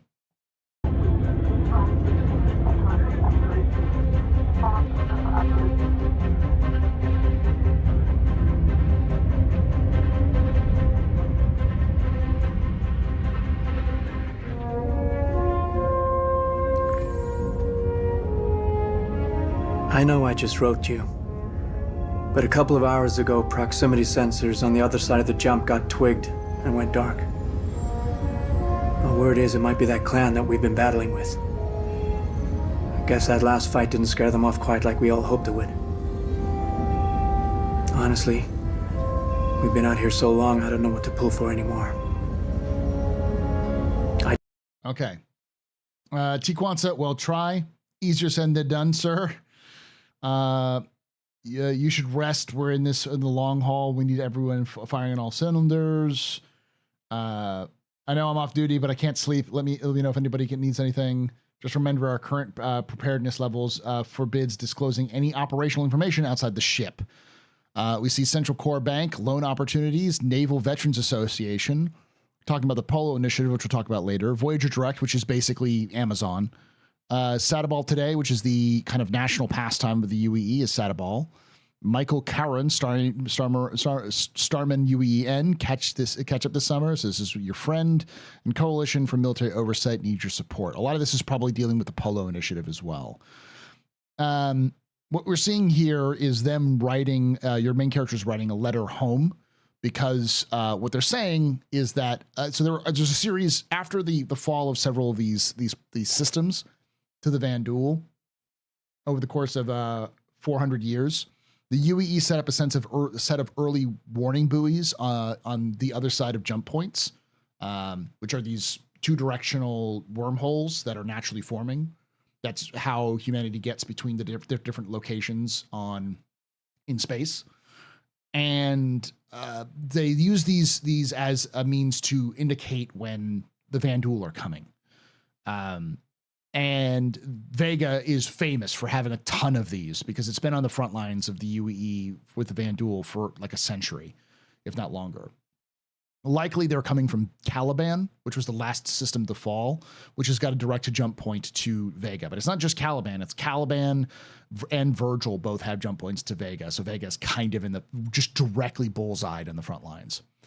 But yeah, so this is, if anybody who's in the military has written one of these letters, almost certainly. You're about to go into conflict. You know you're about to go into conflict, and you're told to write something to your significant other or to your family to let them know your last will and testament sort of thing. Some people take it seriously, others don't, but that's what he's writing. He's basically saying, shit's about to get real, and I just need to write you something. I just wanted to let you know. I'll write as soon as I can. Stay safe.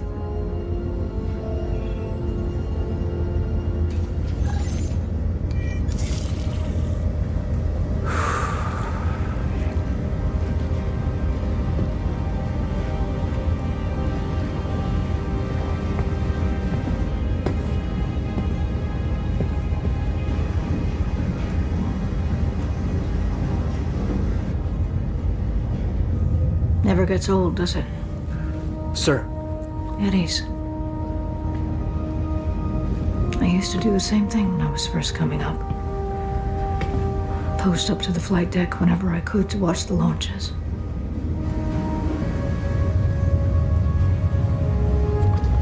Have you seen the F-8s up close?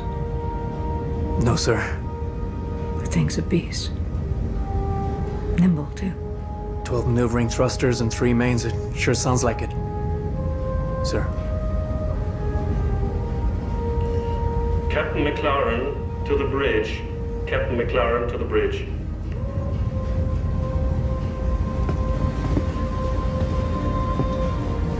I saw you apply to the Flight Academy again. Yes, sir. Keep your head up. Took me a couple times before I got in. Thank you, sir.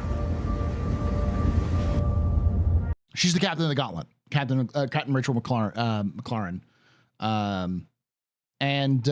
This is to set up the fact that the captain knows you and knows that you've been applying to the Flight Academy, so you are but she has taken special interest in you and your sort of rise, because you're just a starman at this point.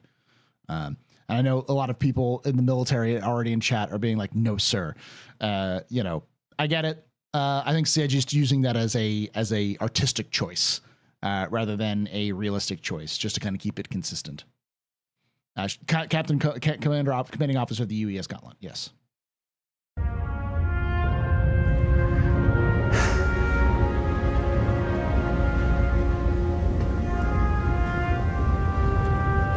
All gunners. Get your gear and report to your turret. Repeat, all gunners to your turrets.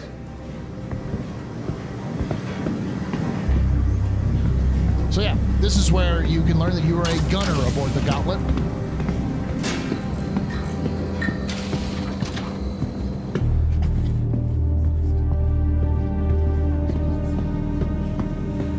Oh snap, I forgot to tell.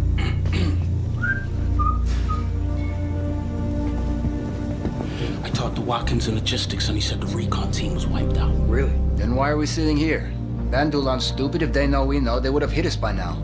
Hey, they can take as much time as they want. The longer they wait, more of a chance the 42s will get back. Well, they can hit whenever. Hey. So, rumor, they're saying that the recon squadron that was sent out to find out if the Vandal are in Vega got wiped out, which means the Vandal are definitely in Vega. And they're like, well, let's take their time because Squadron 42 isn't here yet. So Squadron 42 is away. The crew knows that Squadron 42 is away. And Squadron 42 is kind of like the hero squadron. Everyone thinks they're going to save the day sort of thing. So, and when they said, that's because a commanding officer walked by. They were supposed to talk shit. And the commanding officer walked by and they're like, kind of thing. Yeah. The 42s is definitely Squadron 42. Hey, there you are. Hey. Where's your helmet? Can't gun without it. You're out of uniform. Come on. Rookie mistake. I gotta get to my turret. Got to go up. I'm like crazy to all my family and friends. Jacobs told me the Vandal tried to board ships, and I haven't been able to sleep since. I heard from my buddy over on the Banshee. So your little scuttlebutt there, they're talking about how the Vandal board ships through the escape pods and that kind of stuff. So they're investing in the escape pods to make sure everything's good. It's a little unbelievable. It's the idea is to set up the characters. So this is really cool. I heard we aren't getting any reinforcements. So if you notice this, I'll back it up a little bit.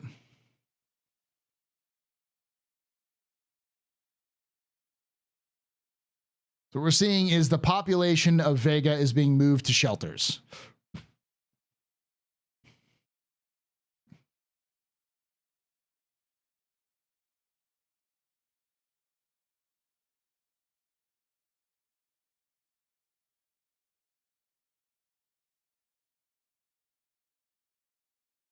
Vega under lockdown. Vega 2 recognition. So yes, Vega 2 is in the process of being recognized as a UEE colony. It's getting its own senator position. And while this is happening, they're being attacked by the Vandal. So there are many of these shelters all throughout Vega, or through Aramis, which is Vega 2, because it's also the home to multiple army and naval bases. So, and it's also mostly home. Most of the people who live on Vega 2 are descendants of refugees from places like Virgil and I'm forgetting on blanking on the other one, but yeah, Vandal refugees, like refugees from the Vandal invasions and the raids. So they're either directly from that or they're descendants of that. Gotta send them through, right? We've been getting tuned up for weeks. It's this Polo Initiative horse shit. High Command's been freaking out about having to make cuts, so everybody's taking hits. Winslow and the Banshee told me they got denied on extra ammo for their main gun. So, it's like the suits on Earth 1 attack. Polo Initiative.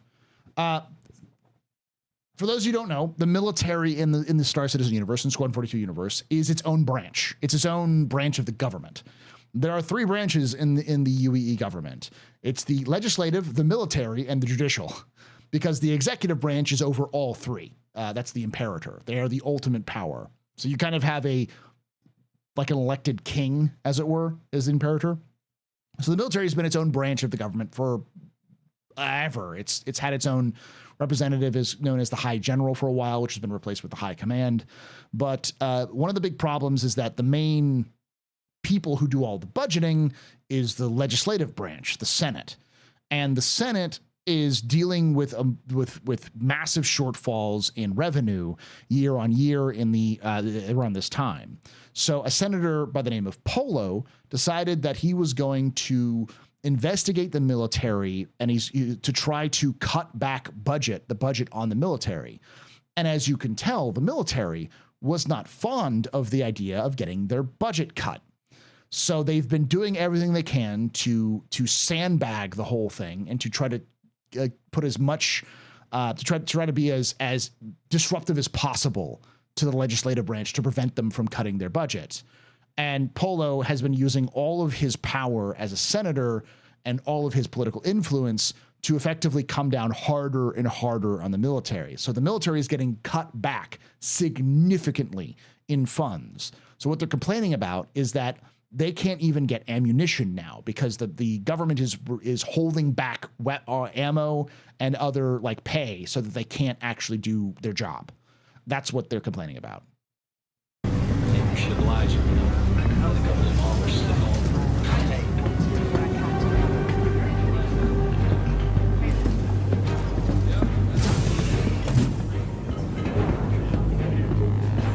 Have you heard about this show, Lost Squad? Lost Squad. Are they seriously doing another show about the fall of Caliban? Caliban's Supposedly out next year. The 89th Squadron. They're called the Lost Squad because they're a logistics squadron that was in charge of defending Caliban, which wasn't seen as a threat to fall to the Vanduul. After Virgil fell, Caliban was sort of on the front lines. They didn't really care. So they put a logistics squadron, a support squadron, mostly made up of things like terrapins, as the main defense for Caliban. And when, surprise, surprise, the Vanduul invaded Caliban, they didn't have anyone to defend Caliban. So the 89th managed to somehow basically entirely like prevent, like kind of stop the Vanduul advance for several days using almost nothing. And if it wasn't for the 89th fighting so hard, then the UES Warhammer wouldn't have been able to arrive to help evacuate much of the population. There's a whole story about what happened at Caliban. A lot of it has to do with bad, like the government sort of screwed a bunch of stuff up and they delayed a lot of the evacuation. And it was a bad show, but like Caliban fell within days. And if it wasn't for the 89th Squadron holding them off as long as they could, more people would have died. But effectively, the 89th Squadron was completely wiped out. There is only one survivor of the 89th Squadron that we know of. But for those of you who play Star Citizen, the UES Warhammer should be familiar. It is the guardian of the Stanton system. It is the Javelin destroyer, similar to the Gauntlet, which is currently on station in the Stanton system. It was originally at the fall of Caliban. So. I'll need you to be a big sister to him, okay? Take him to Lake Perrin. He's old enough, and teach him what I taught you. And do me a favor. Hug your mom. Whatever you can. He's writing the last letter home. As you can see, each of these starmen are dealing with the stress of about to go into combat in a different way. Because the reality is, to these folks, no military force has ever survived a full-scale Vanduul invasion. The UEE has never stopped a full-scale Vanduul invasion. The Vanduul have always won. So they know, they have known, probably for days and weeks, which is why if you looked at the chat logs, they're talking about who can't sleep. because they think they're about to die. Like, this is it. This is their last stand. And they know that if they leave 2 billion people to die. So it's either fight a possible hopeless fight to defeat an enemy that you cannot defeat, or flee and let 2 billion people get slaughtered. So it's not a very cheery, like, outlook.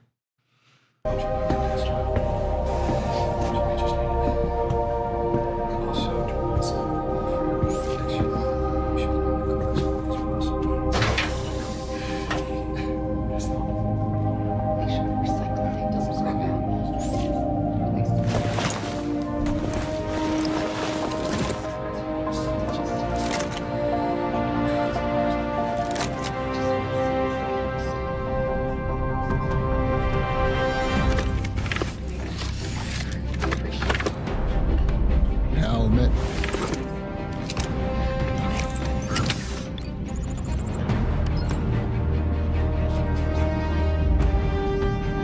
Hey. All set? Hey, you get any sleep last night? Yeah, me neither.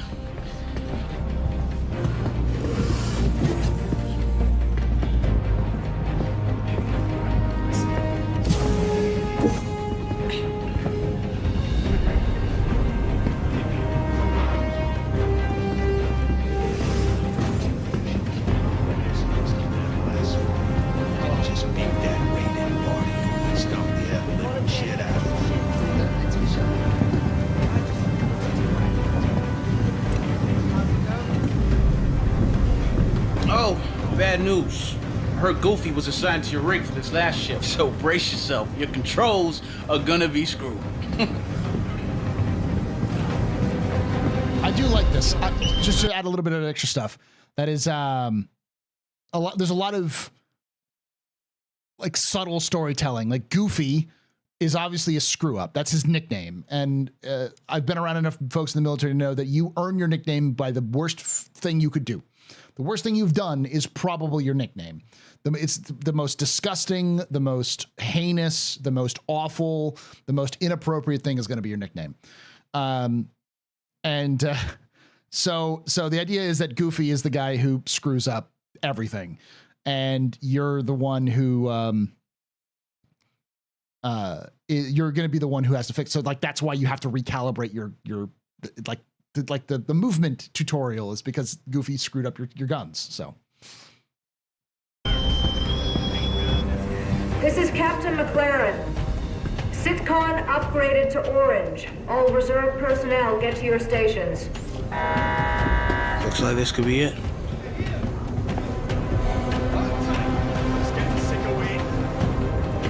Hey, good luck. Gotta love the Scott in the background. You're just ready for that bloodlust. See you up there. You got it. Press F to wish luck. Someone was asking, we'll see this later, but I think they have emergency suit seals.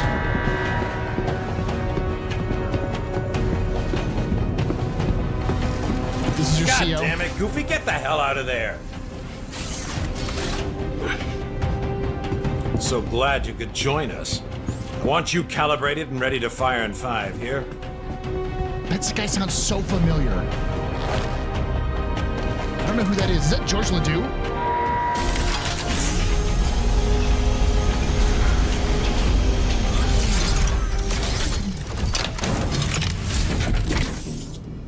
Yeah, gunnery officer, yeah. Your immediate superior.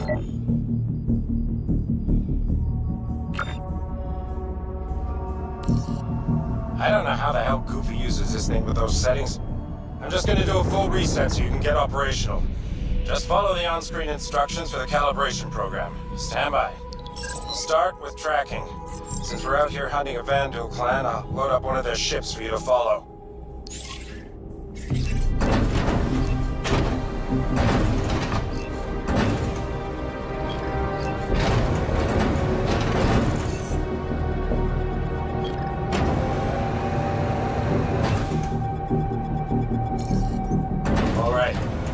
Should be all set for controlling your turret.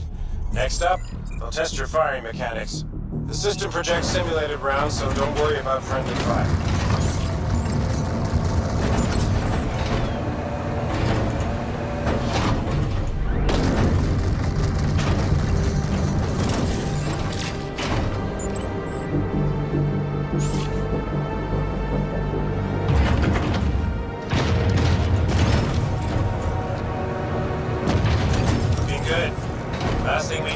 Verify your targeting.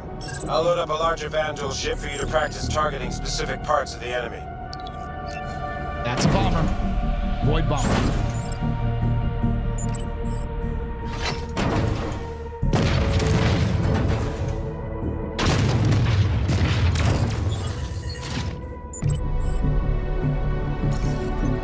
Okay, your targeting is tracking solid, so that should do it. Checking the other gunners, and they seem to be up as well. Everyone up? Marcus, test your tilt. System says it's ticking. Moving now, sir. Seems fine to me. Good. All right, people. Eyes open, mouths shut. Any idea what's happening, sir? You covering your sector and staying off comms. At least that's what should be happening. So I actually had a critique of this because it seems like later on it seems like nobody else is doing this, but some other people actually mentioned this, and I don't know. Please let me know in the comments below as well if you were a gunner or did some of this in the military before. But the idea was that each gun has its own sector of fire that does not overlap or minimally overlaps with others. So you're responsible for your sector of fire and only your sector of fire, so you don't just screw up and try to hit somebody else. I love this little section where like the gunnery officer is like, shut up. And they still talking. And the gunnery officer's like, I told you to shut up. So. My money's still on the drill. What'd I just say? Sorry, sir.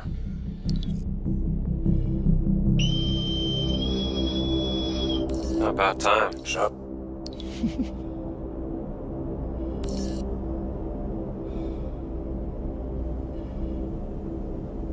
Attention, Second Fleet. This is Admiral Bishop. Right. For 6 months. Okay. Admiral Bishop. I'm going to give you a quick rundown. This man is considered the reincarnation of Alexander the Great. He is one of the most highly acclaimed admirals in the UAE Navy. He is beloved by his people. His people will literally march into the gates of hell for him. He is also known to be incredibly pragmatic. He will sacrifice people as pawns in order to win a battle. He's also one of the only admirals who knows how to fight the Vandul. There's plenty of veterans and active UAE Navy members who believe that he is the only thing who is preventing the Vandul from winning. So he is he has the status of this sort of larger than life figure. Now we have faced an elusive enemy determined to see the Empire burn and every human with it. There have been battles. There have been losses. Each and every one of you has proven yourself time and again, but today I must ask for more. Today, we fight one last battle. Advanced recon indicates the entire Vandal fleet has just entered the system. This means a king ship is headed our way. Every time a king ship has entered a system, that system falls. King ships have never been destroyed. They have never been defeated up to this point.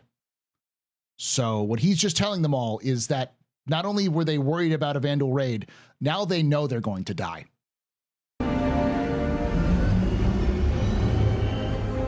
Now some of you will not survive today, but there will be no time for sorrow. We will have to grieve for them later.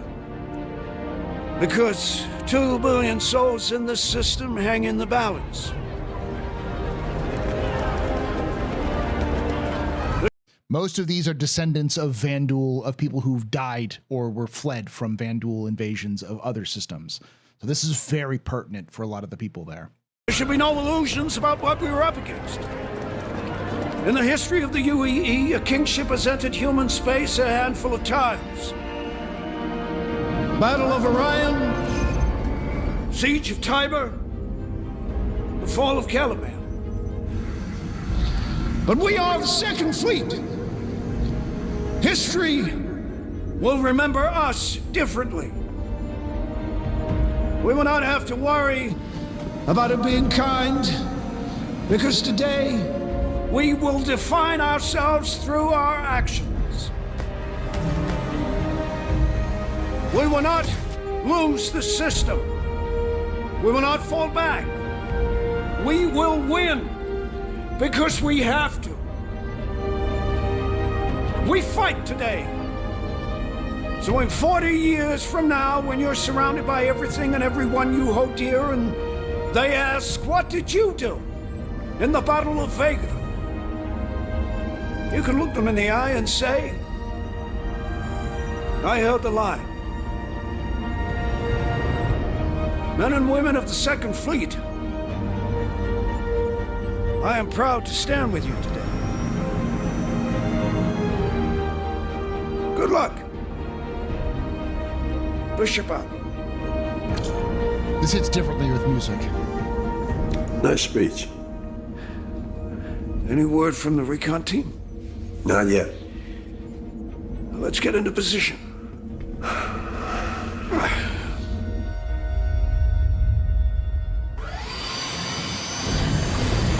love the catapults, the grab catapults. I also love the acting is really good. Like, all of these actors are putting out there being like, I'm about to die, but I'm gonna take a lot of people with me.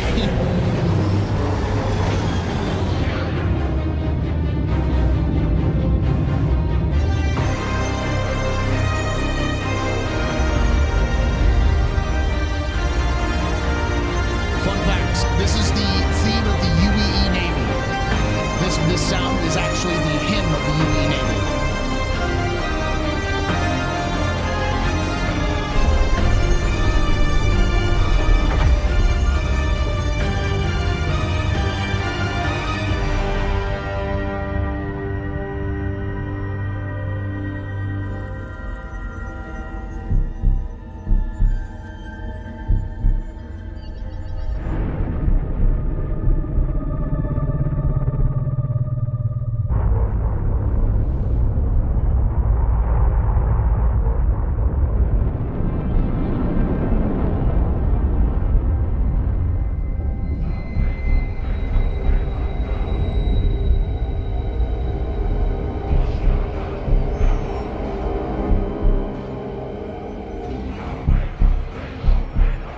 Fleet, hold fire until my mark.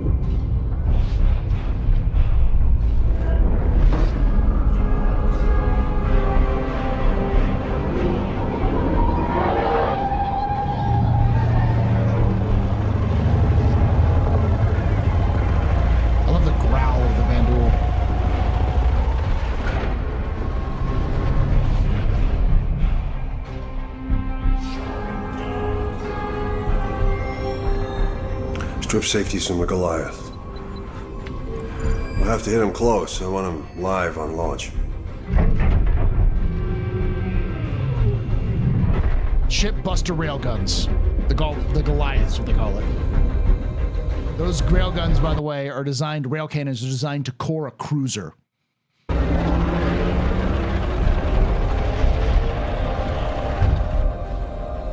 What are they waiting for?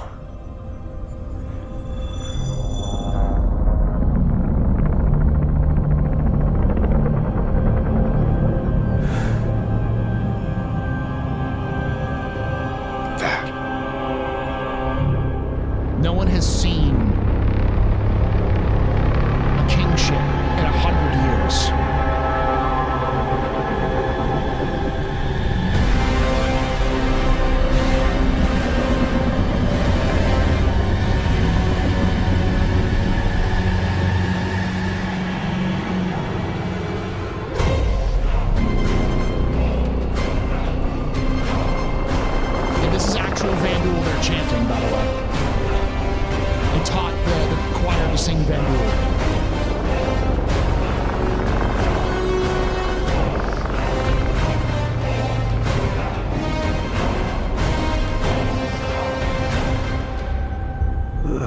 thought it would be bigger.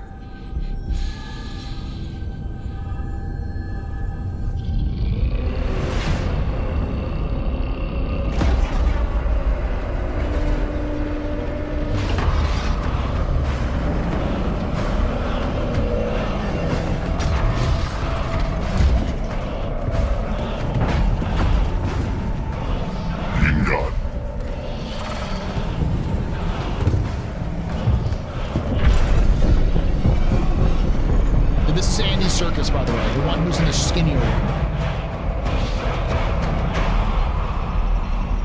Ship's locked, sir. Fleet's ready. Stand by.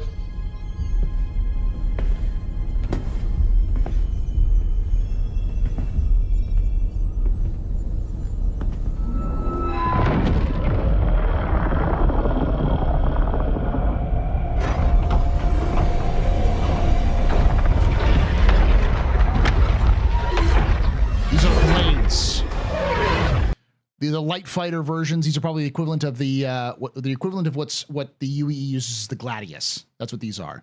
They're one of the oldest ships that humanity has faced, and it's been updated over time. We actually know that the blades actually have been upgraded as they have encountered humanity to counter the Gladius. And the Gladius has been updated to counter the blade.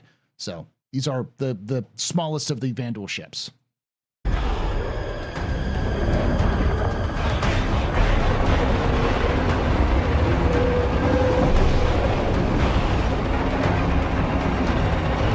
Sights. I'm sorry, those aren't blades, these are sights.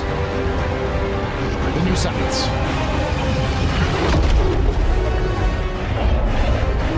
These are Hornet equivalents. I thought these were the blades because they have similar designs, but now that's the new sight designs.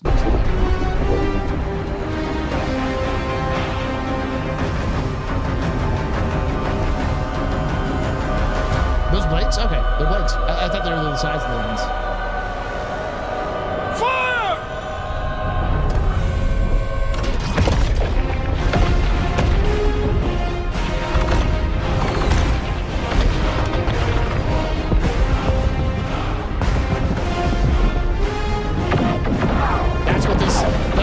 Designed for. They're designed to kill sides.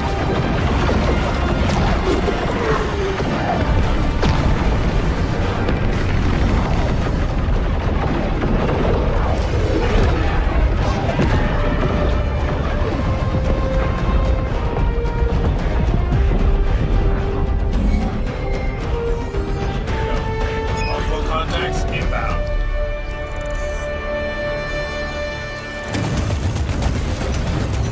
Got one! I got one!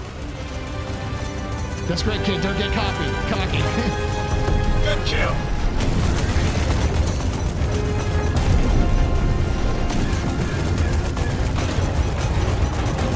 Oh, and these ships will ram. Come on, people, keep up the pressure. Another way. These ships are designed to ram ships. So if you see them like kamikaze, that's not an AI error. That's literally what they do.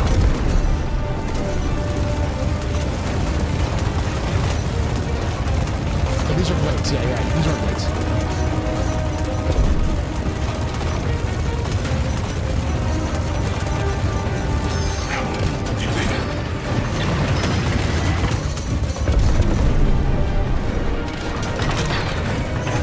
Oh, he's incoming! Get him! Get him!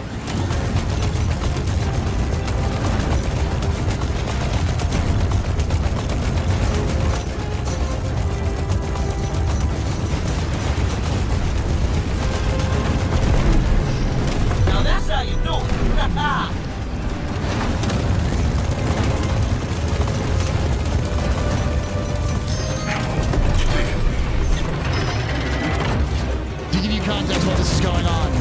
These guns have fired so hot in the history of the UE fighting the Vandal that they literally melted the structure around them. Stay focused. Tracking enemy sides. Light him up. I hear the sides. These are the Hornet equivalents. Target down. Good kill.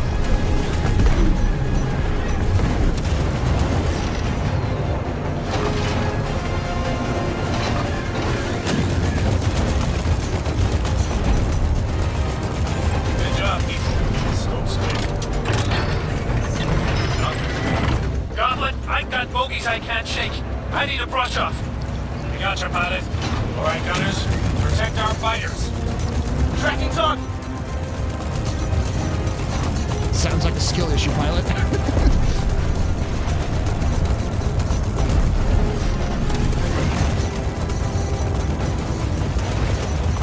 Can't hold out much longer. Damn it, gunners, take out those duels. Thanks for the help, Conker. You got it. Get back in there. Will do.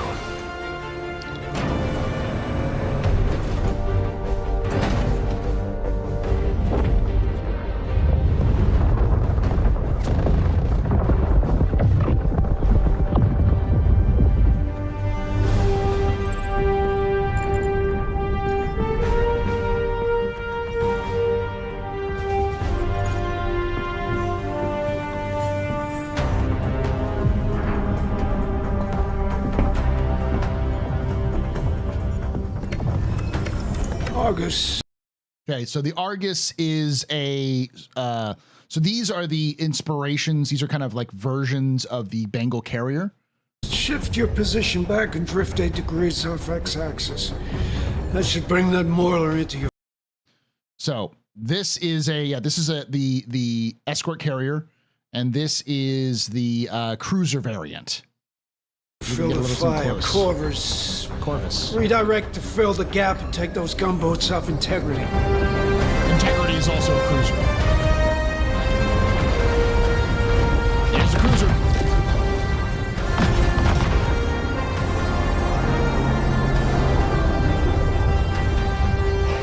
Scimitar, your turn to play bait.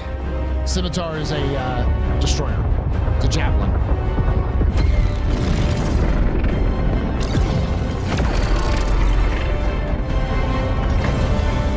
Size 9 capital killers. Maybe size 10s.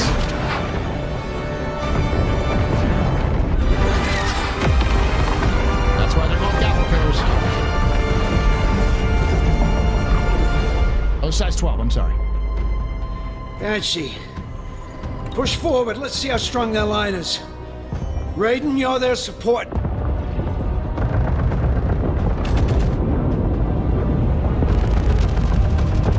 That's an Idris. That railgun, baby.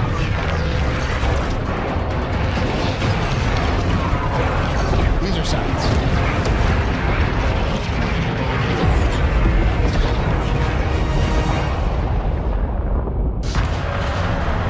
Multiple impacts, sir. Could have been capital ship fire. No, it's too focused. Those glaives. More like heavy fighters. Do we have a line on them? Heavy turrets have been taken out, sir. Gauntlet, come in. We need you to sweep up some fighters on us.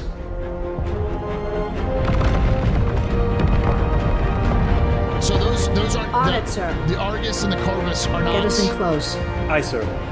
They aren't You're Bengal up, turret carriers. gunners. They're We're guarding Bishop here. Make me proud. they're versions of the like kind of like buildings using the same technology.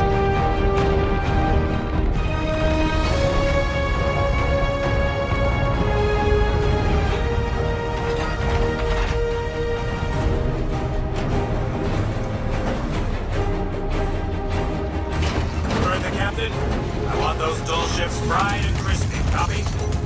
I can't. Copy that. On it, sir. This is unavailable to action. We don't even know what they It's are. us or them.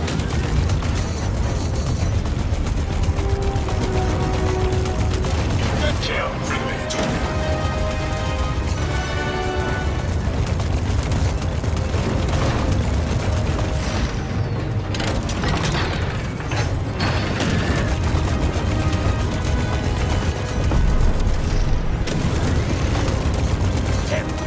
Those fighters knocked out Gary's shields.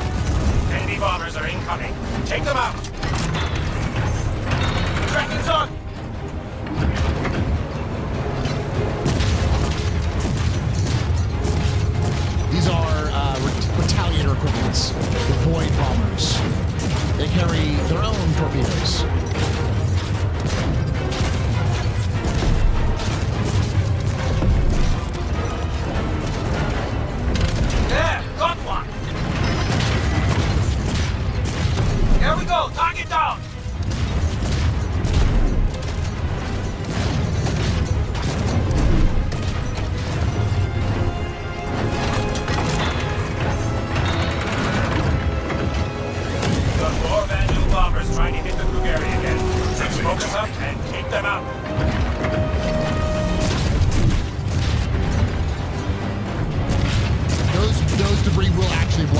upgrades too.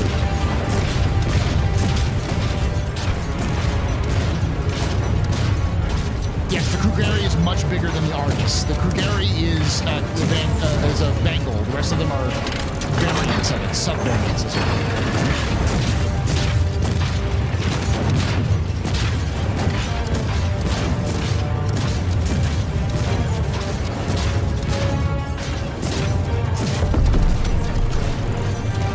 Outstanding, Thomas.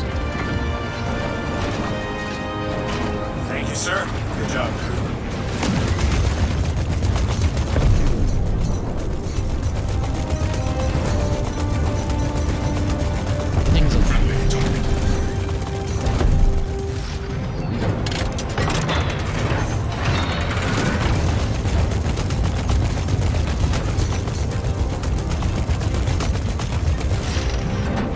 Squadron 2 is kind of like the campaign mode of COD if the campaign mode of COD had its own, was its own game. It's going to be like 30, 40 hours, so.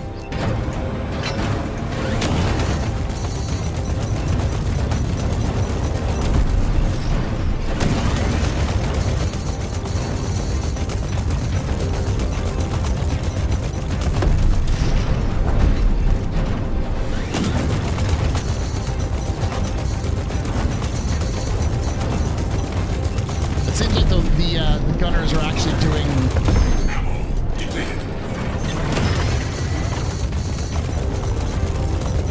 Actually doing some work here, too.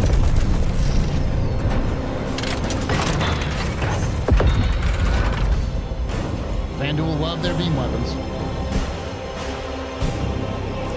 Did you see that? Oh, God. It just cut through an Idris like it was nothing.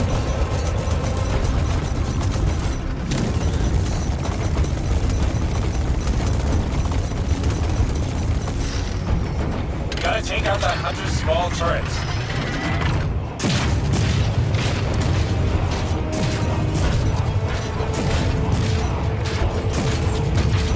Got another turret!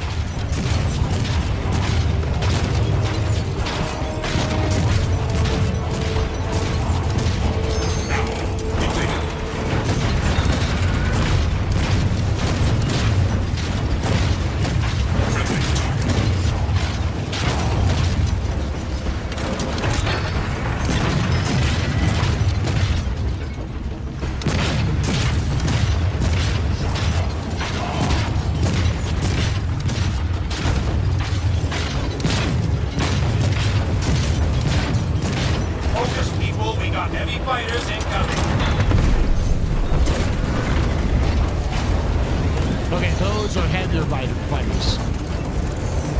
There's too many of them! I think they're called Stingers. Waste them.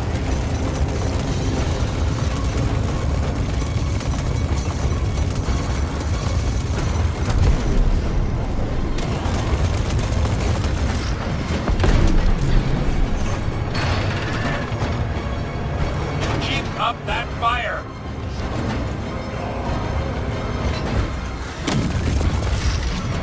Get ready. Corvette's coming around. All gunners, get ready to target the main turret.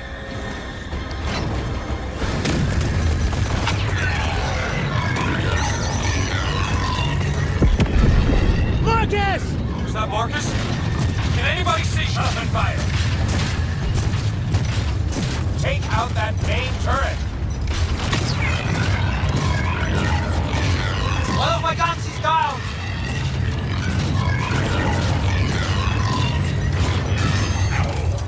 All gunners, take out that turret. It's our only target right now. We won't survive another hit.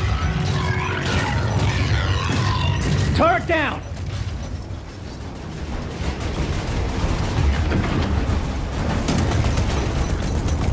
Tracking multiple inbound boarding spikes. Target and eliminate. We should get the hell out of here!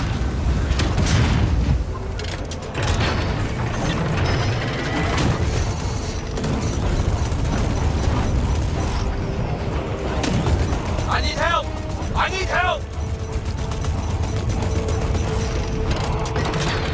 So the Vandal has now boarded your ship.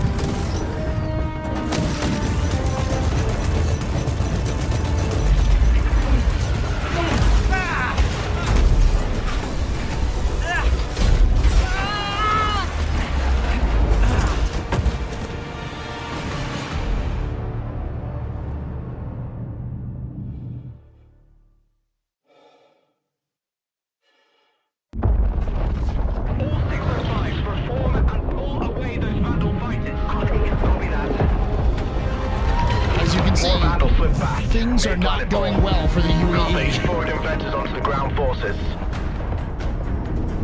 And the Vandal have already landed on the planet, so they're beginning their invasion. Multiple hits. 335, break engagement and support. Sir, firing now. Charging main guns, prepping for full spread.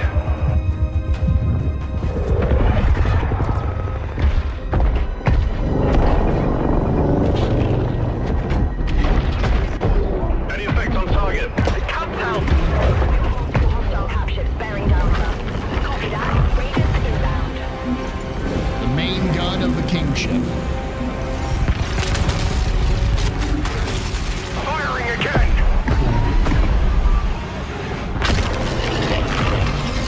Getting a weird power spike from the Kingship.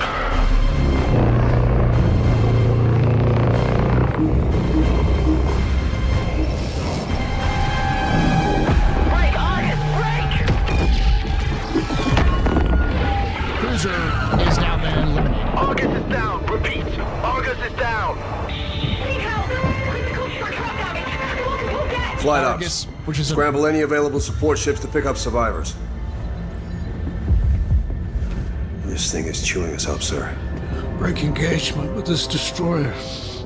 Align for a run on the Kingship. Weapons. I'm gonna need you to cook up a firing solution on that Kingship. Hit him with everything we got. So, all of our weapons even focused? Have to do something. Right, Mr. Krause? The Van Duel aren't gonna blow themselves up. Yes, sir. Wait, next time we take a hit, drop our shields an extra 30%.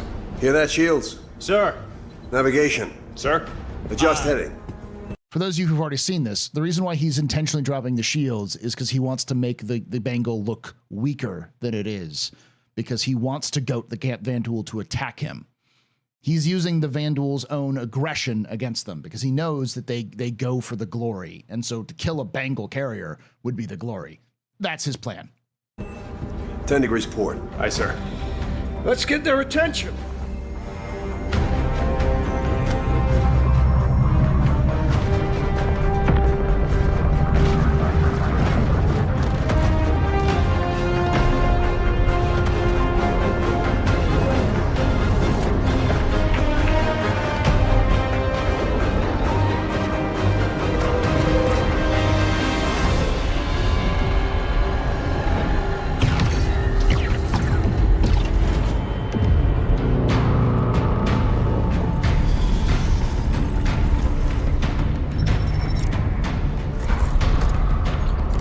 Circus right there.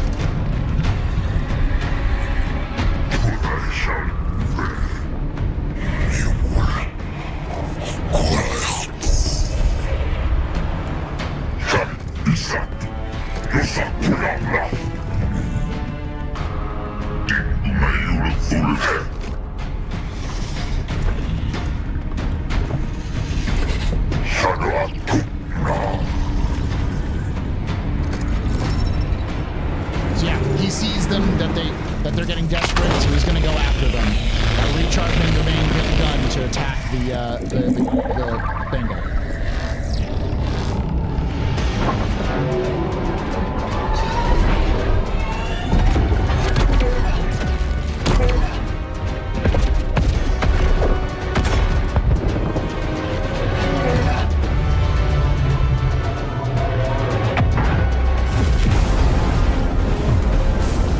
Generators down, sir.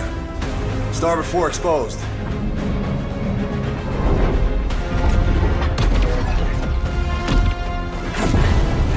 Sir? Hit them again! Waiting on you, Mr. Krause. They're gonna kill us!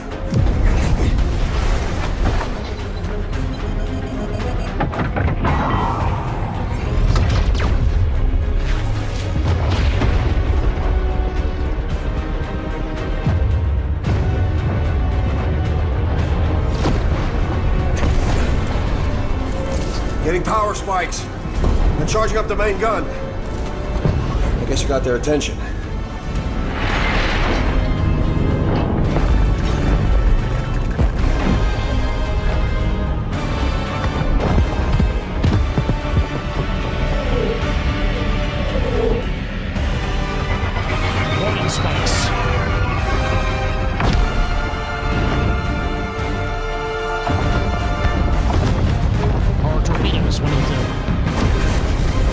looks next to me. Go. Best part.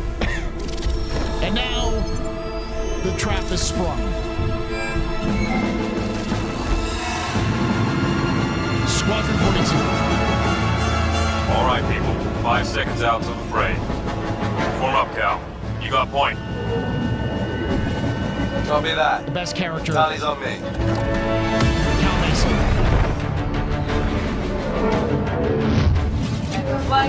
Echo flight, prep for boost.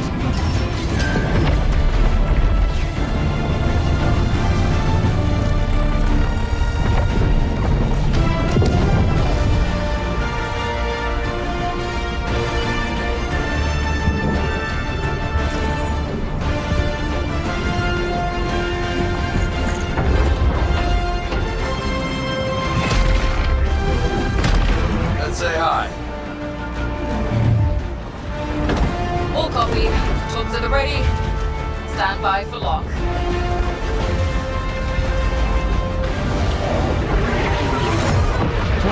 Best squadron in the UE, yes. Ready up, people. Enemy vectors inbound. Copy, Doug. You can cover, I can make a run at that shield, Jenny. Copy. Hey, Roger. Take Charlie and Delta and screen up those fighters. Natal, Bug, you're in main. Maybe run a double switchback. Copy that. Carly's maintain vector. I'll clear your shot. Got it. All echoes, stay on the ball. Light them up. Echo flight is their bomber squadron. Their bomber signal. Look out.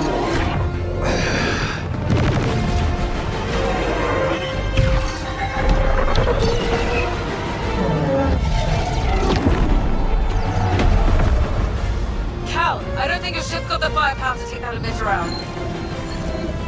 You might be right.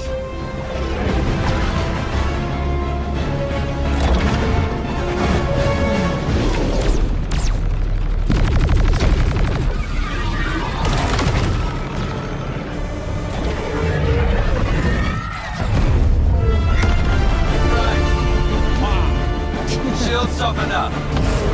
Most anime move I have ever seen in a space game. I love it.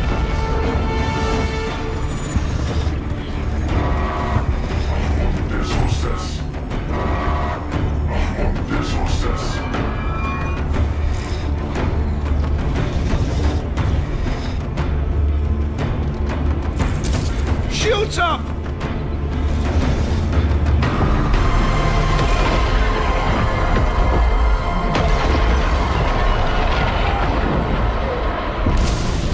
They realized too late what was going on. Report! Shields are holding. Barely. That shot took out our main thrusters. No, not us, them. The Kingship shields are down. Yes! What are you talking We about, don't buddy? celebrate until they're dead. You thought we were gonna die. Damn it, Mr. Grouse. Sorry. Fucking Grouse. You do not get to celebrate, Grouse. Hit him!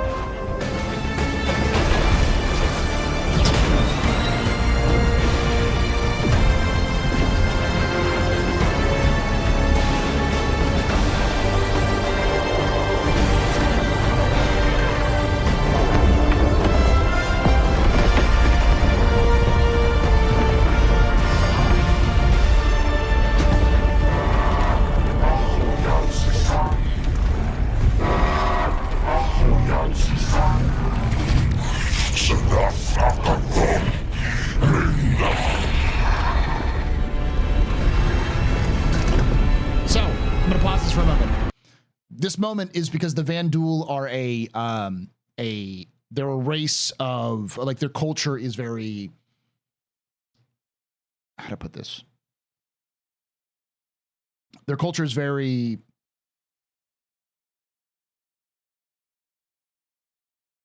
I want to say egalitarian. Basically, it's whoever is the best is the leader. So if you make a mistake, if you screw up, you either accept that you screwed up and you kind of pay your penitence for it, and you give up the leadership to whoever is better than you. So meritocracy, I think that's the word I was looking for.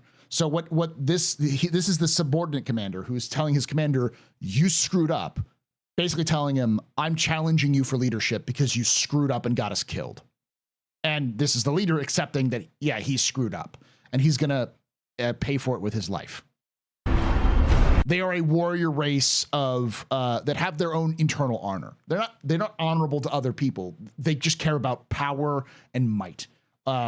Also cunning. They're just basically, if you can win, whoever is the best leader who can prove they can win will get the leadership.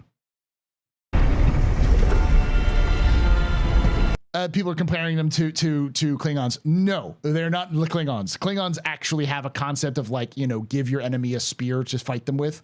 The Vanduul believe that if you weren't prepared for them when they showed up, you deserve to die. They're a might makes right sort of situation.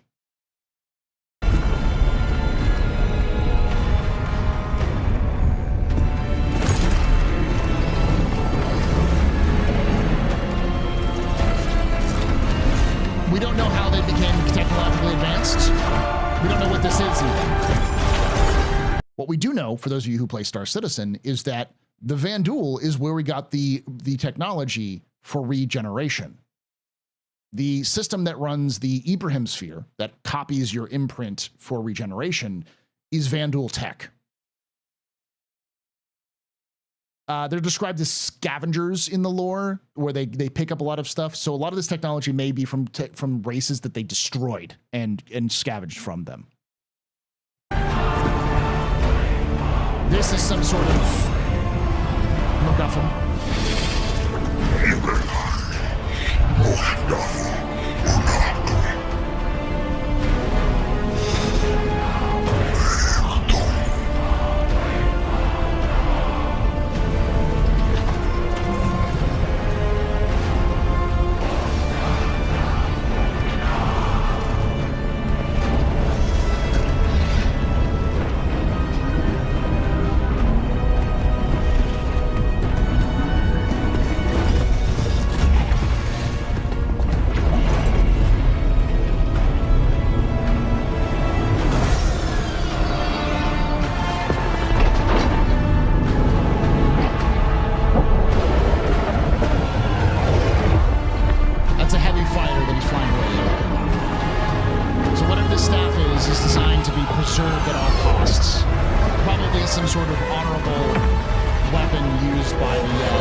Ship's headed right for us. Can we evade? Shot took out the main thruster, sir. I'm trying to get the auxiliaries online. Getting a rapid increase in the Kingship's energy signature. Looks like they're trying to go critical. Even if we dodge, we won't get clear of the blast range on auxiliary alone. Attention, fleet. This is Admiral Bishop. You are ordered to immediately withdraw. I repeat, withdraw. All non-essential personnel are dismissed to abandon ship. If you want to volunteer to stay, we can sure use your help. Classic moment. No one leaves. All right. Tell the gunners to concentrate all the power they've got. Maybe we can take out this King ship before it hits us. Yes, sir. Logistics. I want every ounce of juice pumped into those guns. If we don't need it to breathe or shoot, I don't want it. We don't need to breathe or shoot. I don't want it.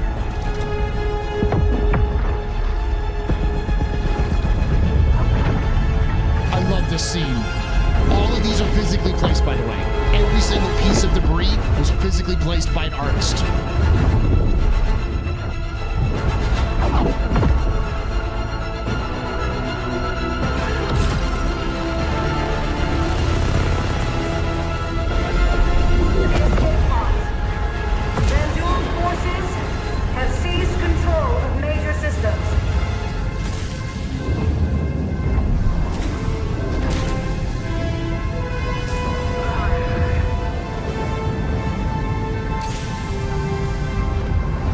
support here, come on!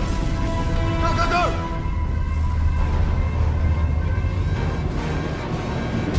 Come on! Come on, come on!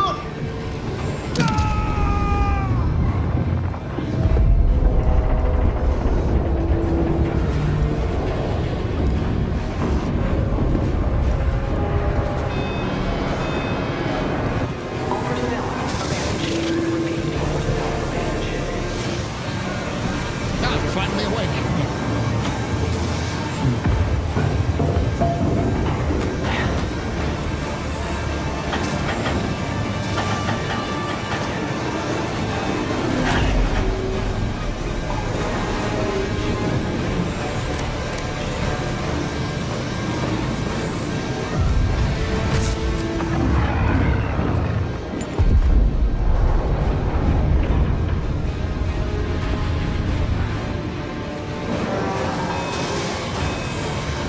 I think I can crouch under that.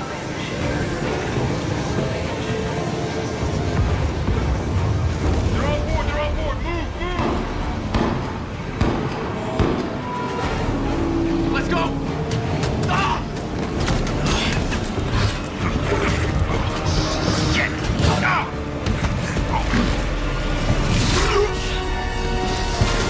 The Vandal love their close combat. Yes, the spears are plasma weapons.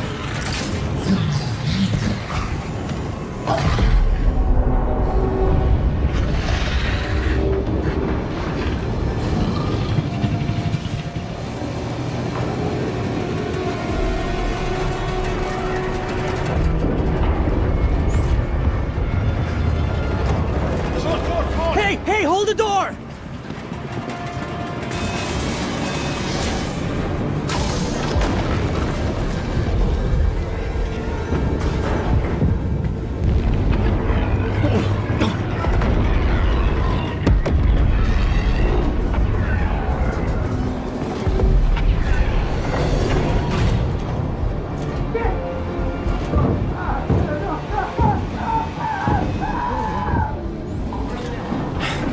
I need to find another way out of here.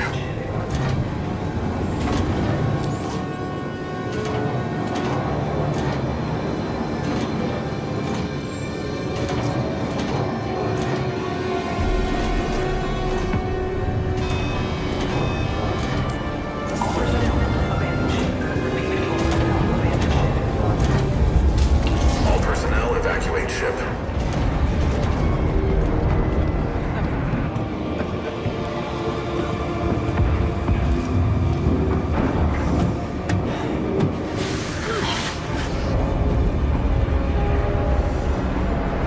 Those are bunks.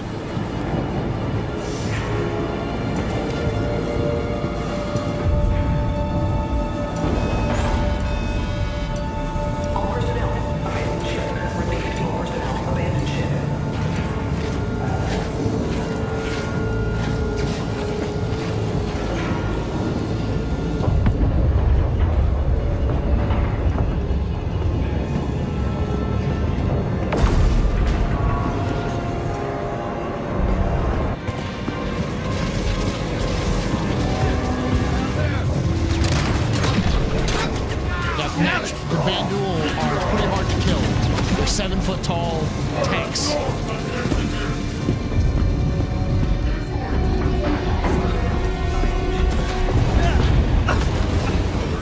Fire detected. No, those were... Room locking down. Repeat. Room locking down.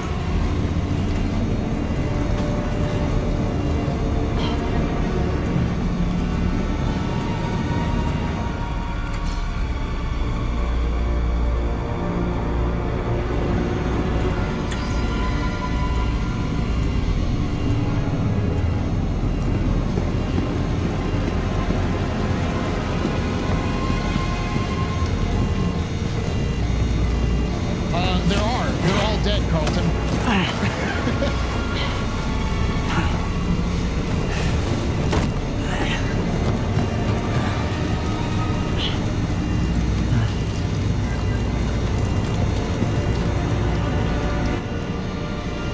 There were Marines on this ship. They're all dead now.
a Marine. You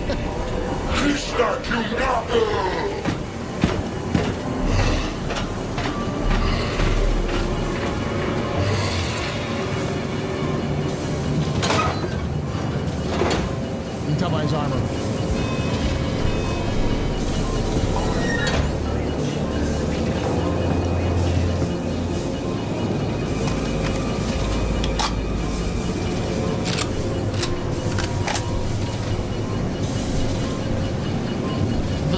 Someone in chat saying this reminds me of Aliens. The entire series, the Squadron 42 is heavily inspired by Aliens and Blade Runner and other kind of 80s action sci-fi movies. You'll see elements of Star Wars, Star Trek, all those sorts of things in this.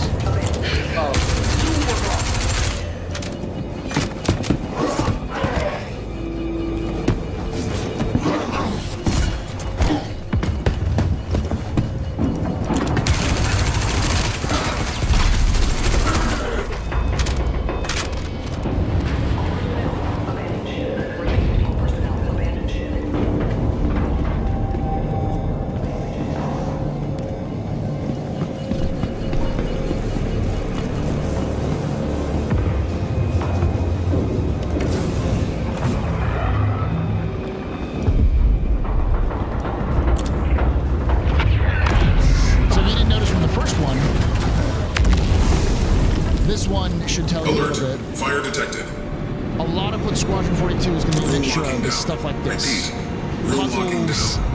Puzzles as well as combat, as well as social scenes. So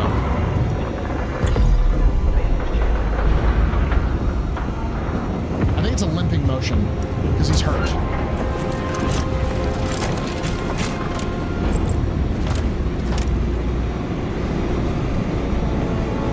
Yeah, it's a limping motion.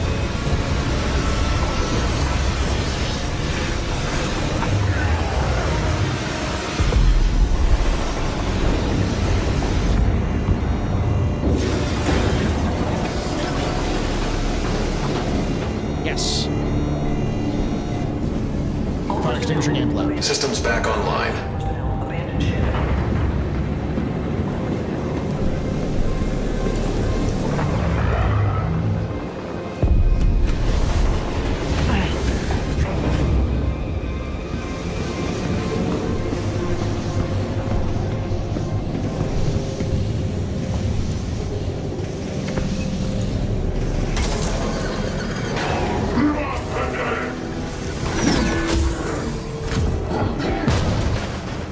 Not like the fact that you hold the door. Breach detected. Depressurizing.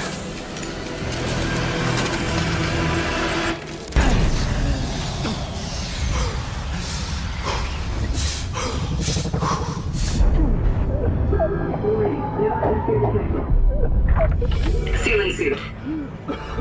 So there's an automatic pressure seal, but you don't have a lot of oxygen.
This is how EVA movement is going to work throughout the entirety of Squadron and Star Citizen.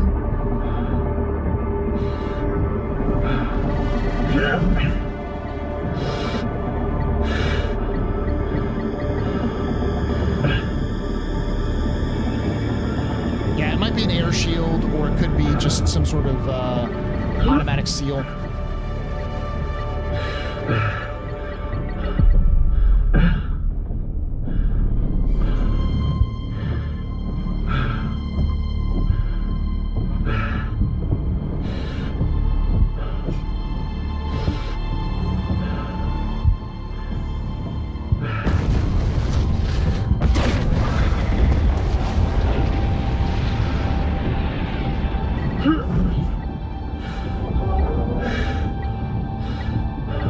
You can actually see a little bit of flare-ups. There may be actual like a shield there too, yeah.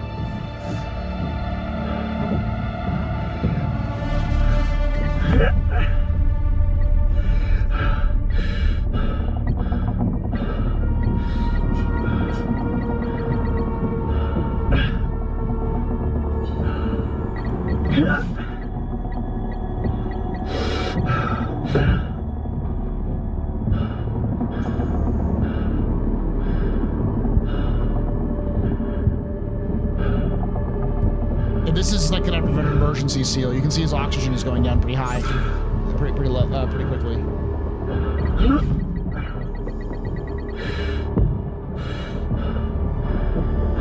This is the push and pull mechanic.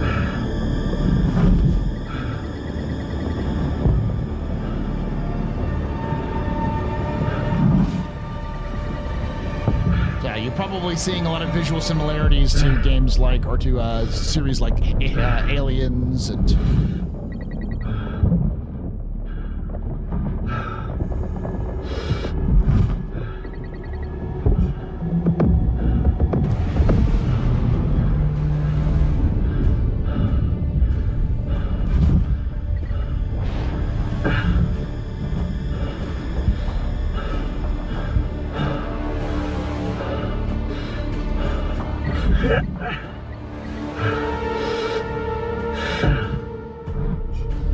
Remember, this is the prologue.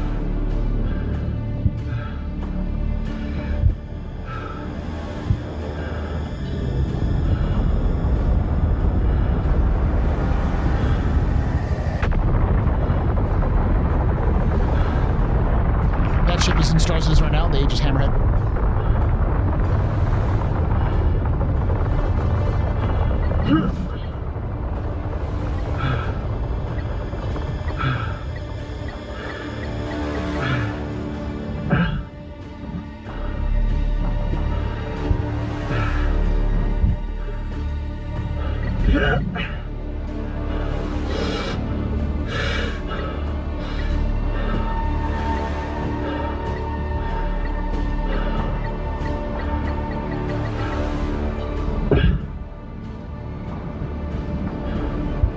See what he's doing is he's walking along with using the grip on his the hands to grip the plating.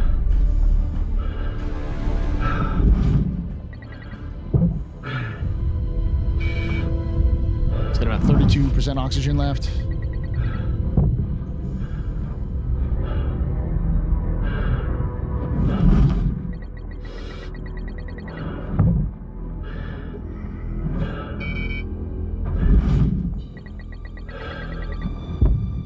Warning, oxygen low.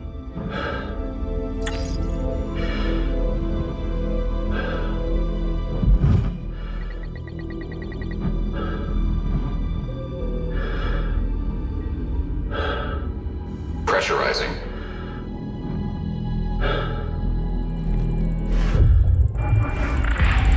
Pressurized. So, as long as there's power, there are the way that the gravity works, the artificial gravity works in the game is there are small conduits built into all the bulkheads, and when you charge the grav plates, they use some sort of anti-gravity device that is laced inside those conduits. That when they charge, they actually activate gravity. My guess is it has something to do with quantanium. Which has got a large mass. It's the thing that allows us to quantum jump. It has a large like gravity pull. So gravity online.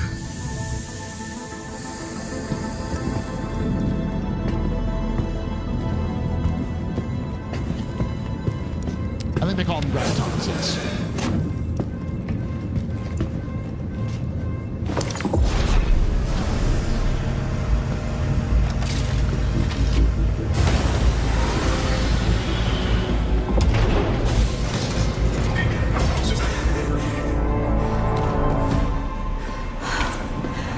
Thought I was the only one left.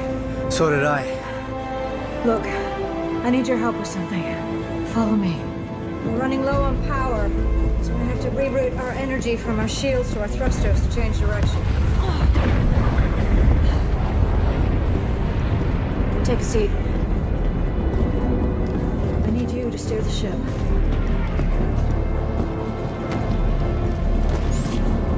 Time for your first piloting lesson.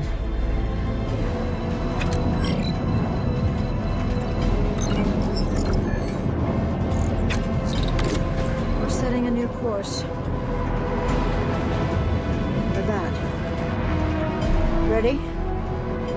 Shields Go. offline. Maneuvering systems online.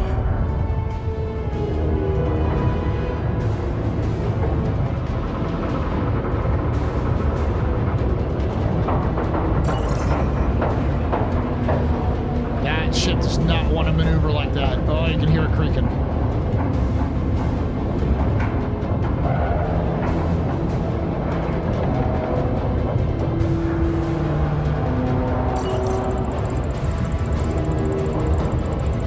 Come on!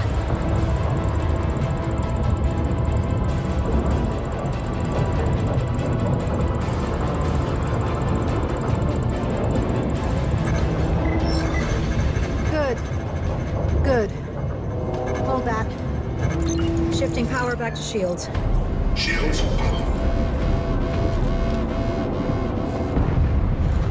Engaging autopilot. Corvus! I ordered you to fall back! Can't do that. You're dead in the water and we can help. The situation's under control. You order reverse!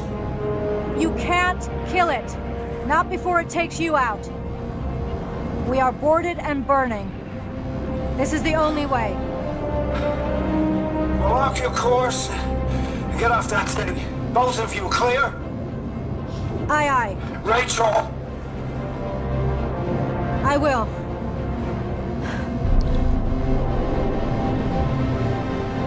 Damn it.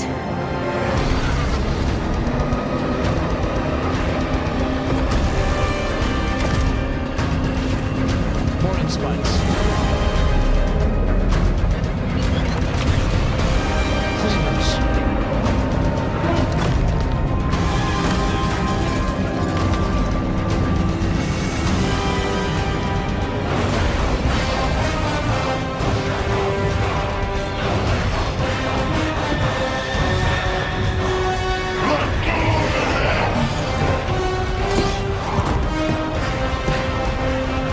We're about to have company. I've got to try and divert as much energy as I can to the engines. So I'm gonna need you to hold them off. Go now. Yes, sir.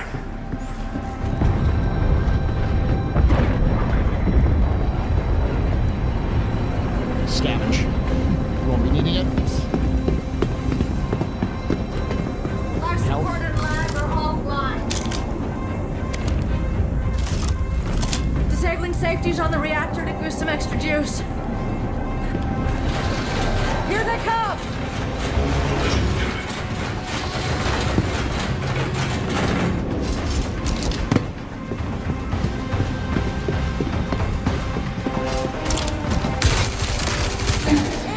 Headshots. That spray. Keep it up. Another breach!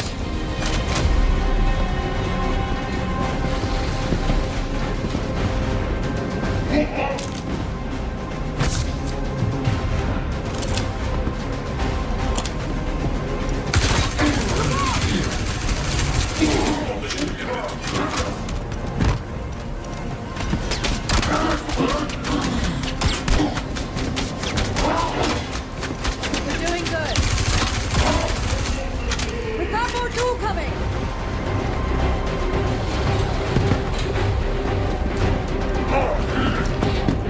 Danger. Hit shield 25%.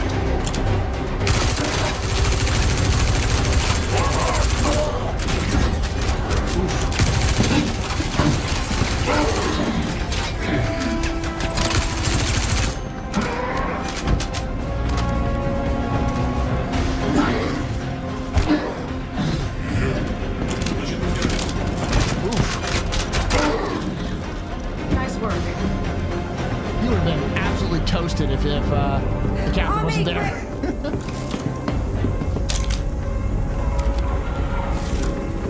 Warning. Collision imminent. Almost finished here. Ejection system offline. The escape pod door is jacked. I need you to manually override the door.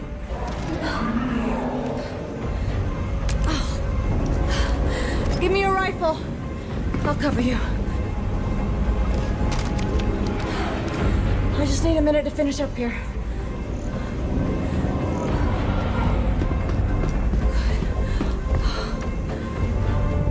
What's the status on the door?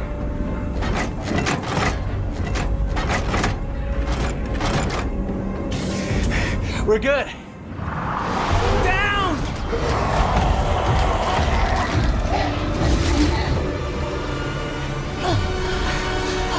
Captain!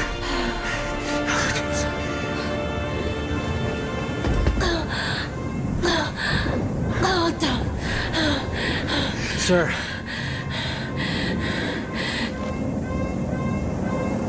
Don't argue. Just do me a favor.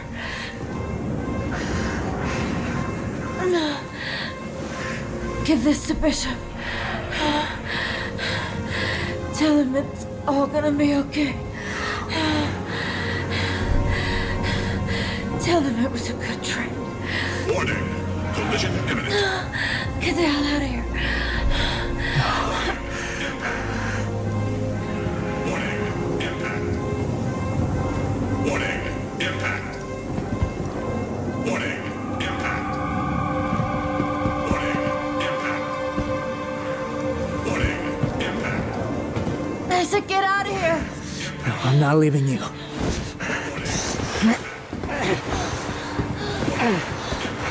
She has a Squadron 42 badge. We don't know why. She may have been in Squadron 42. She did say it was a good trade.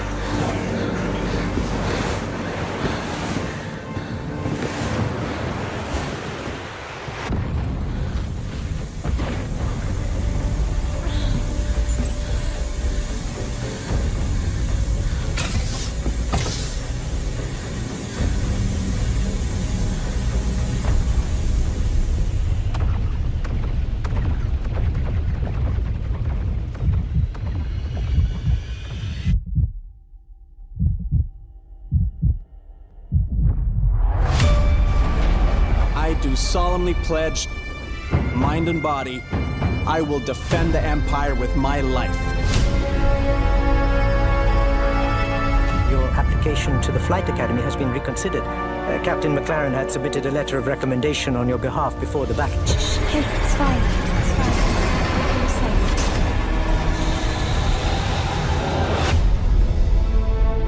safe. We may be a small crew, but the work we do matters. Welcome to the Stanton. I'm Eugene Morrow.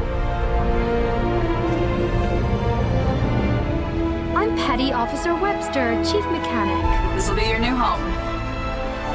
We got you flying with Lieutenant Commander Colton. He's one of our best. Sir? Who the hell are you? I'm your new wingman, sir. The name's... You want me to learn your name? You live long enough for me to care.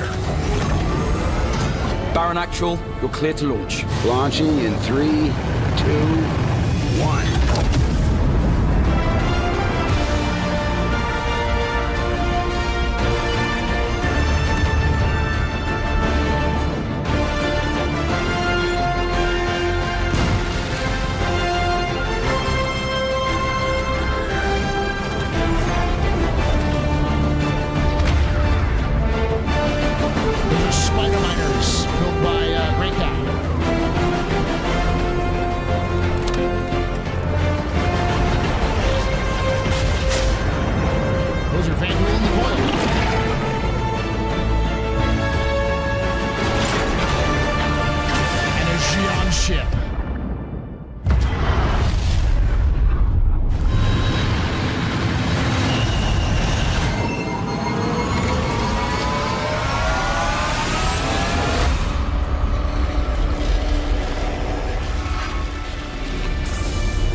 All right, I'm going to back it up a little bit for that stuff so you can see.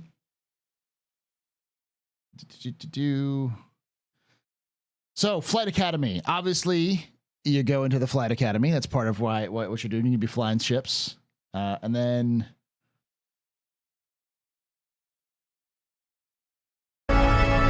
Your application to the Flight Academy has been reconsidered.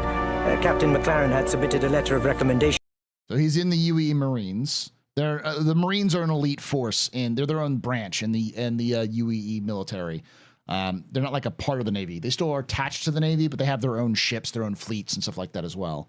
They're more of an elite ground force forces. On your behalf before the battle. It's fine. And it's clear you got some PTSD.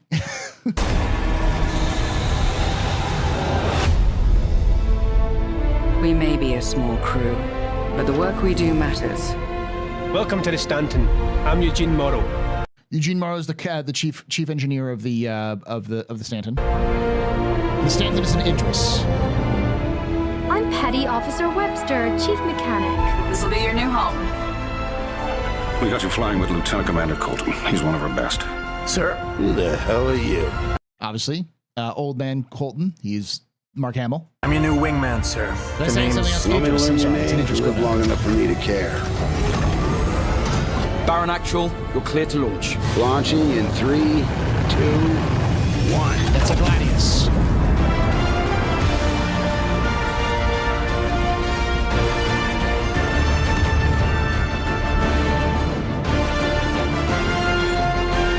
Okay, I said Idris frigate. I don't know what I said before, but yeah, the Stanton is an Idris frigate.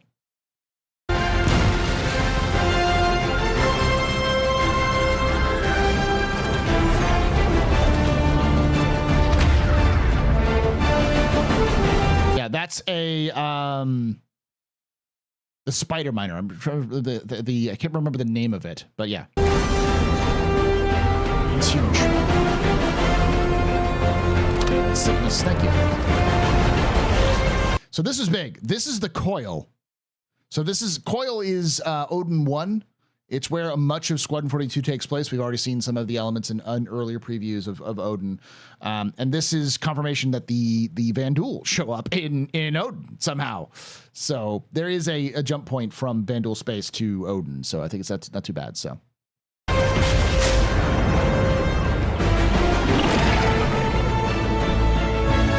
That may be a Xi'an. I'm almost certain that's a Xi'an. That's a dead Xi'an, which is another race in the Star Citizen universe. Because this is a Cartu-All. That is a Cartu.